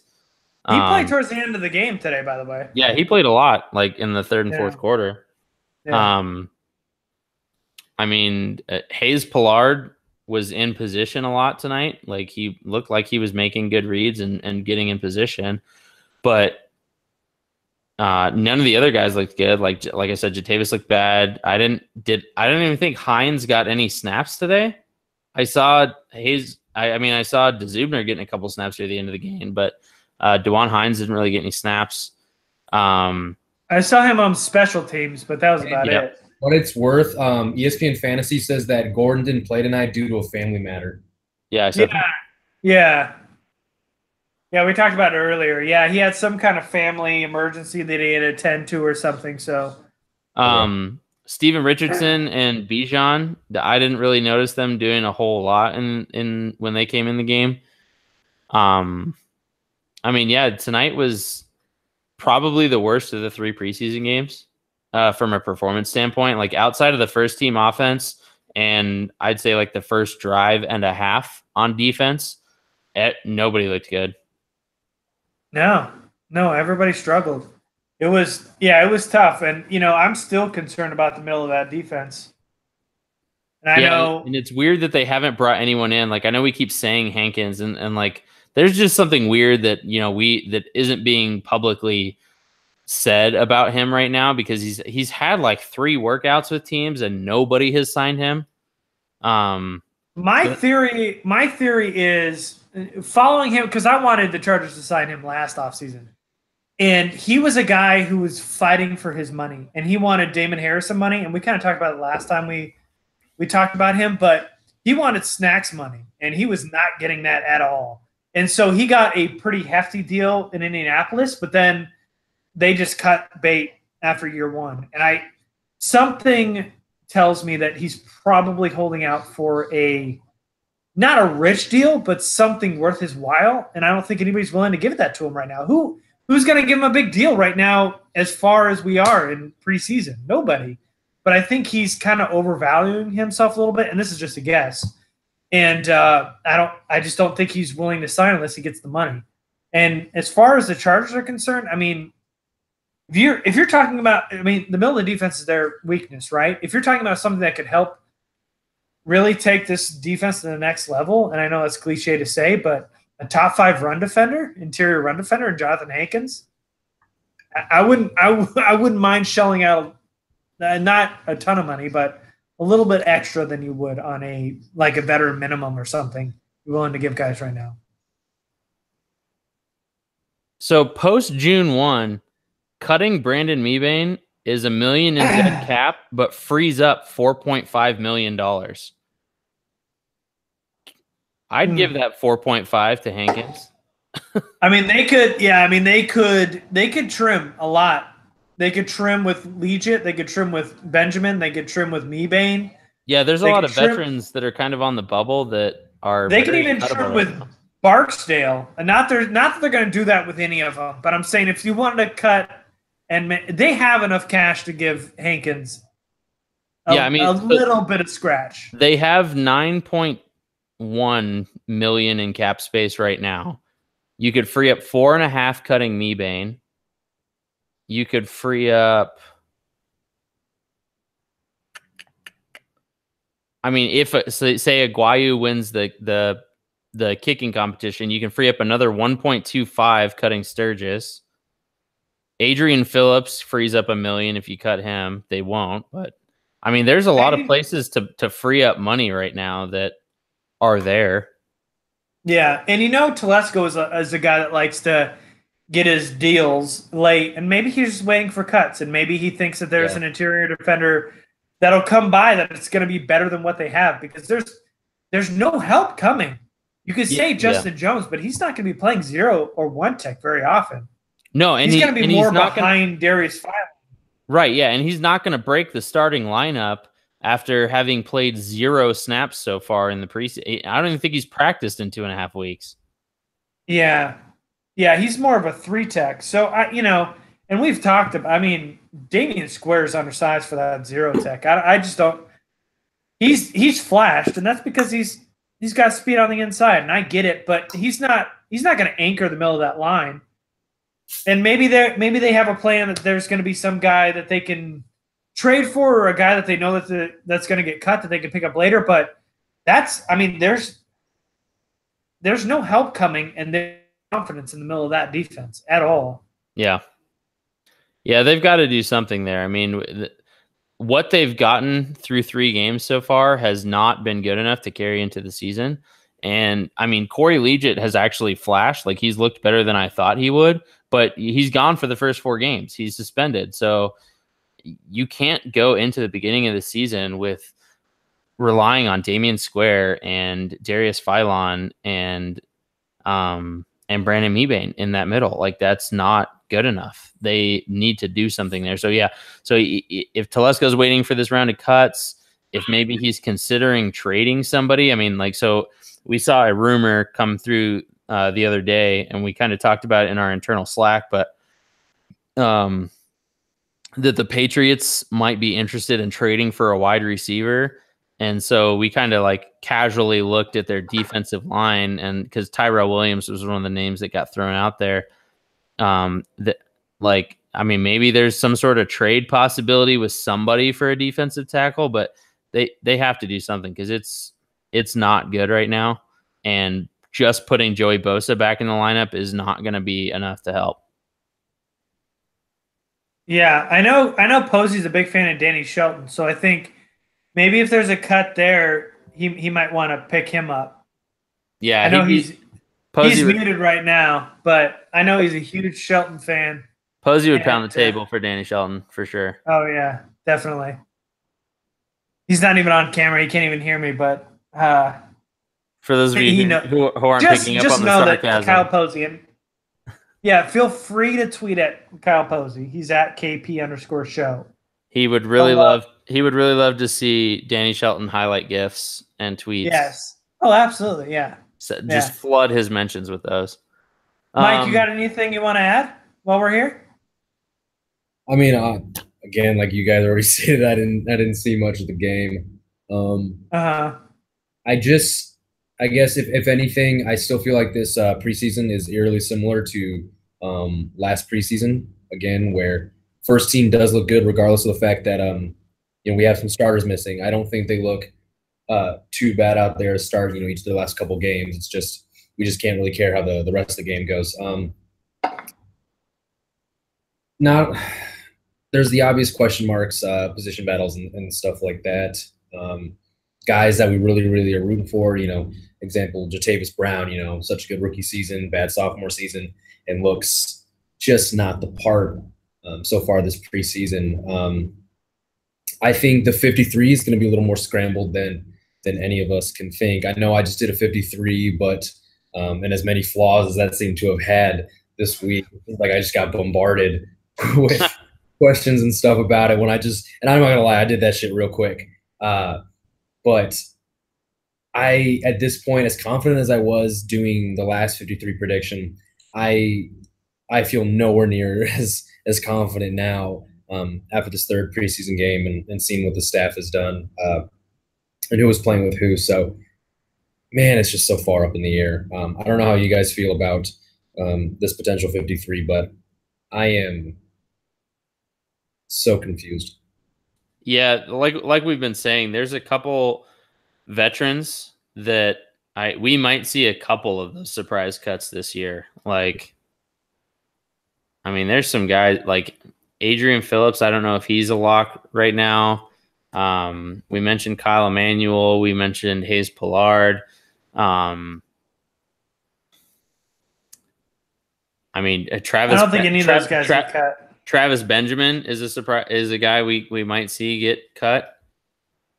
Surprising. There's a couple of veterans that, I mean, if the Chargers continue to manage the roster the way they have been the last couple of seasons, I don't think any of those guys wind up getting cut. They seem to have more loyalty than probably they should to some of these veterans. But I mean, if they they start going based on their performance on the field, some of those guys might be those surprise names that we see get cut. Kyle, you gonna unmute and give us your final thoughts? It's so weird. How do we get his attention when he can't hear us? Okay. There we go. All right.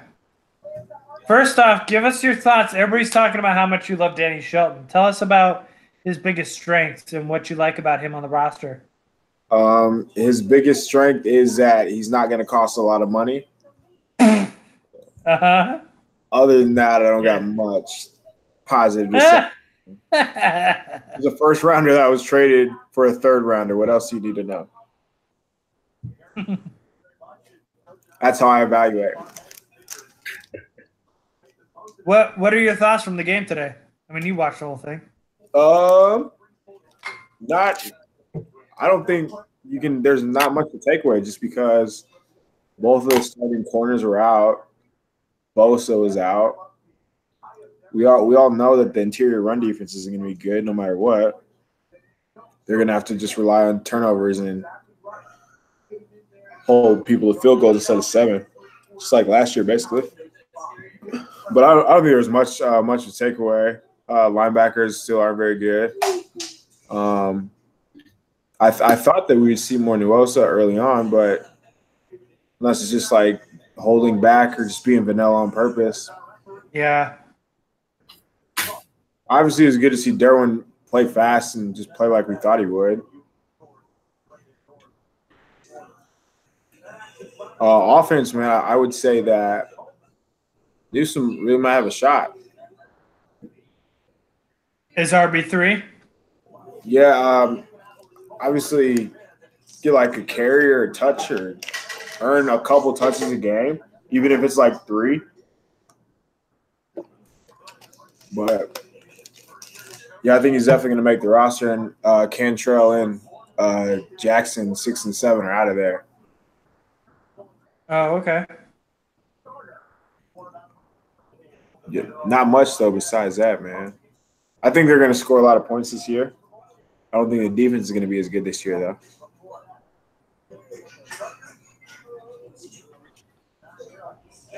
So I was just catching part of Lynn's post-game press conference, and he basically said the second half. He basically just said that the second half was garbage and that the backups got completely outplayed. But the interesting thing is that he said that the plan is to get Lamp a bunch of snaps next week because they're hoping that he makes the leap in the next week to start week 1. Just 1 week? They want him to start week 1? Is that what you just said? Lynn said if he makes the jump to that next level next week, we'll start him week 1. Ooh! Well, now we're watching game 4. How about that? Yeah, game 4 is going to be all eyes on. Lynn said something? That Lamp's going to just – What do you guys think? Next week. And if he takes a jump, start week 1. Oh, man, I would love for him to dominate. And he's going to be playing against 2s and 3s, so I'd love for him to just dominate against lesser competition or in that spot. What do you guys think about Menelik Watson from the Broncos? You know how they talked about, like, getting rid of him? Because they got Garrett Bowles, they got Jared Beldier. What do you guys think about him as, like, a backup tackle? Because Tevy is not getting it done. Right. I mean, just from watching him at Florida State, I know he was not that good. But I'm not sure how he was like recently. I imagine if the Broncos are willing to let you go, that says something. Well, they have Jared Valdir, and they picked up Garrett Bowles. So, I mean, he's not a starter. Don't get me wrong. For sure. The question is he better than the I'm just trying to think of another option. Man. I mean, Stanley, didn't they give Watson a big extension? Am I wrong on that? Menelik Watson? I don't remember. The Broncos tackle? He's owed like $5 million this year. Okay, yeah. So at one point they valued him. Yeah. Not that means anything, but I'm just saying, like, they got to get some tackle depth, man. Yeah, I mean, Lamp and Schofield can both fill in there. They could both be that swing tackle role. But you're right. They need a more dedicated guy to come in. I said a type 2. What about you, Mike? Do you have any opinions on Menelik Watson? I've only seen like when the Chargers go up against the Broncos, which is like not a ton. But do you have an opinion on him? I know you're an O-line guy. I honestly haven't seen a ton of him. It's not like he was a guy I scouted coming out or anything like that. I do agree with Kyle that it does say something that the Broncos did get rid of him. But I thought I read something that it was more of like a money decision based on like he was costing them way more money than what his talent was offering the team. So he may not have been super terrible. Like, I thought they were paying him a pretty good amount. And if he wasn't even good enough to be a starter, then I don't think the Broncos it was in the best interest to keep him. So he might, let's just say he gets to the Chargers. Like, how would he compare to guys like Schofield and whatnot in terms of serviceable backups? He could be right there. But, I mean, I think he would be much better than Schofield because Schofield, if I recall, was the Broncos' right tackle in Super Bowl 50. Now, I may be wrong, but I swear he was one of the starting offensive linemen in that Super Bowl. So I know he has the experience. But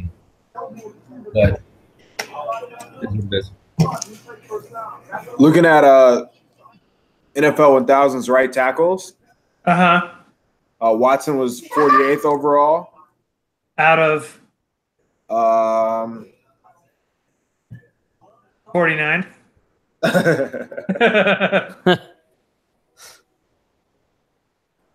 Hold on. It is 49.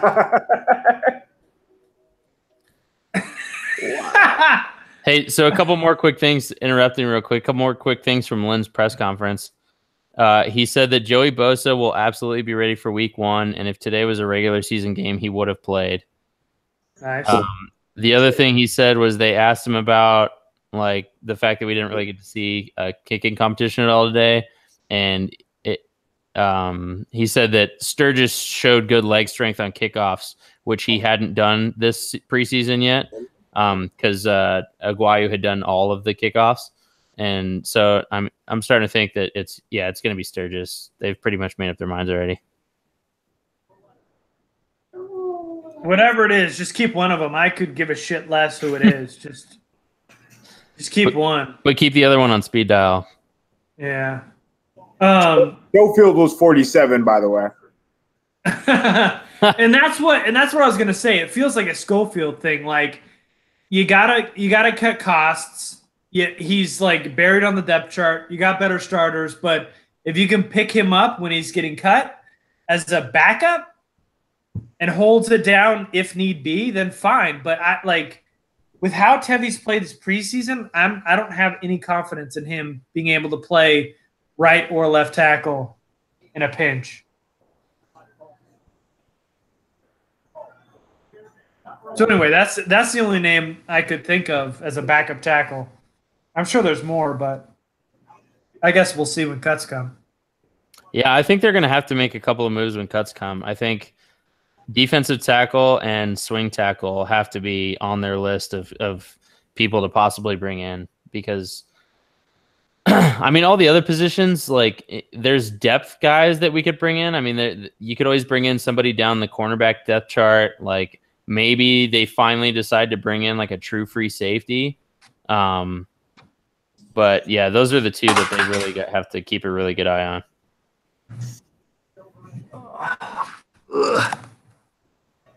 All right. Okay. Any final thoughts? Are we good? Anything else anybody wants to add? Yeah.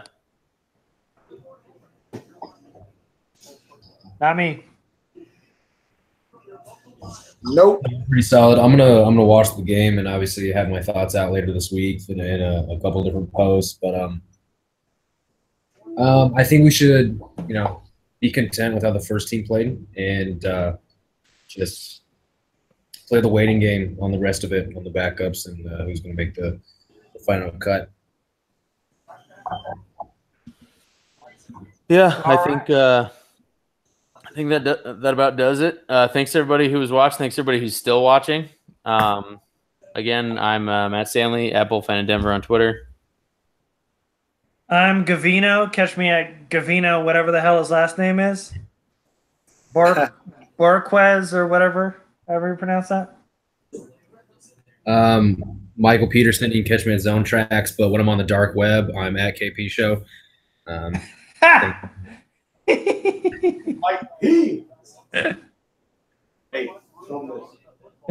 then that's Kyle Posey. You can find him at John Gennaro.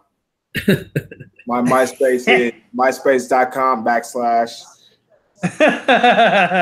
Applebee's fan 1 / in shooters shoot. Yeah, buddy. Winners win, shooters shoot. Where's Gavino? Have him come on and give a shout out real quick before we get off here. Here he is. What's that?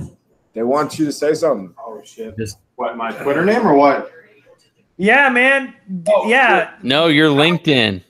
Yeah, I don't care about mine. Yeah, what's your Tinder profile? It's just Gavino Borquez. That's it. No underscore, no dash, no nothing. Just Gavino Borquez. What's your bio say? Oh, I pronounced it right. Borquez. Yeah. All right. My old Twitter Gavino Borquez. bio used to say, "We'll trade food for soft pet."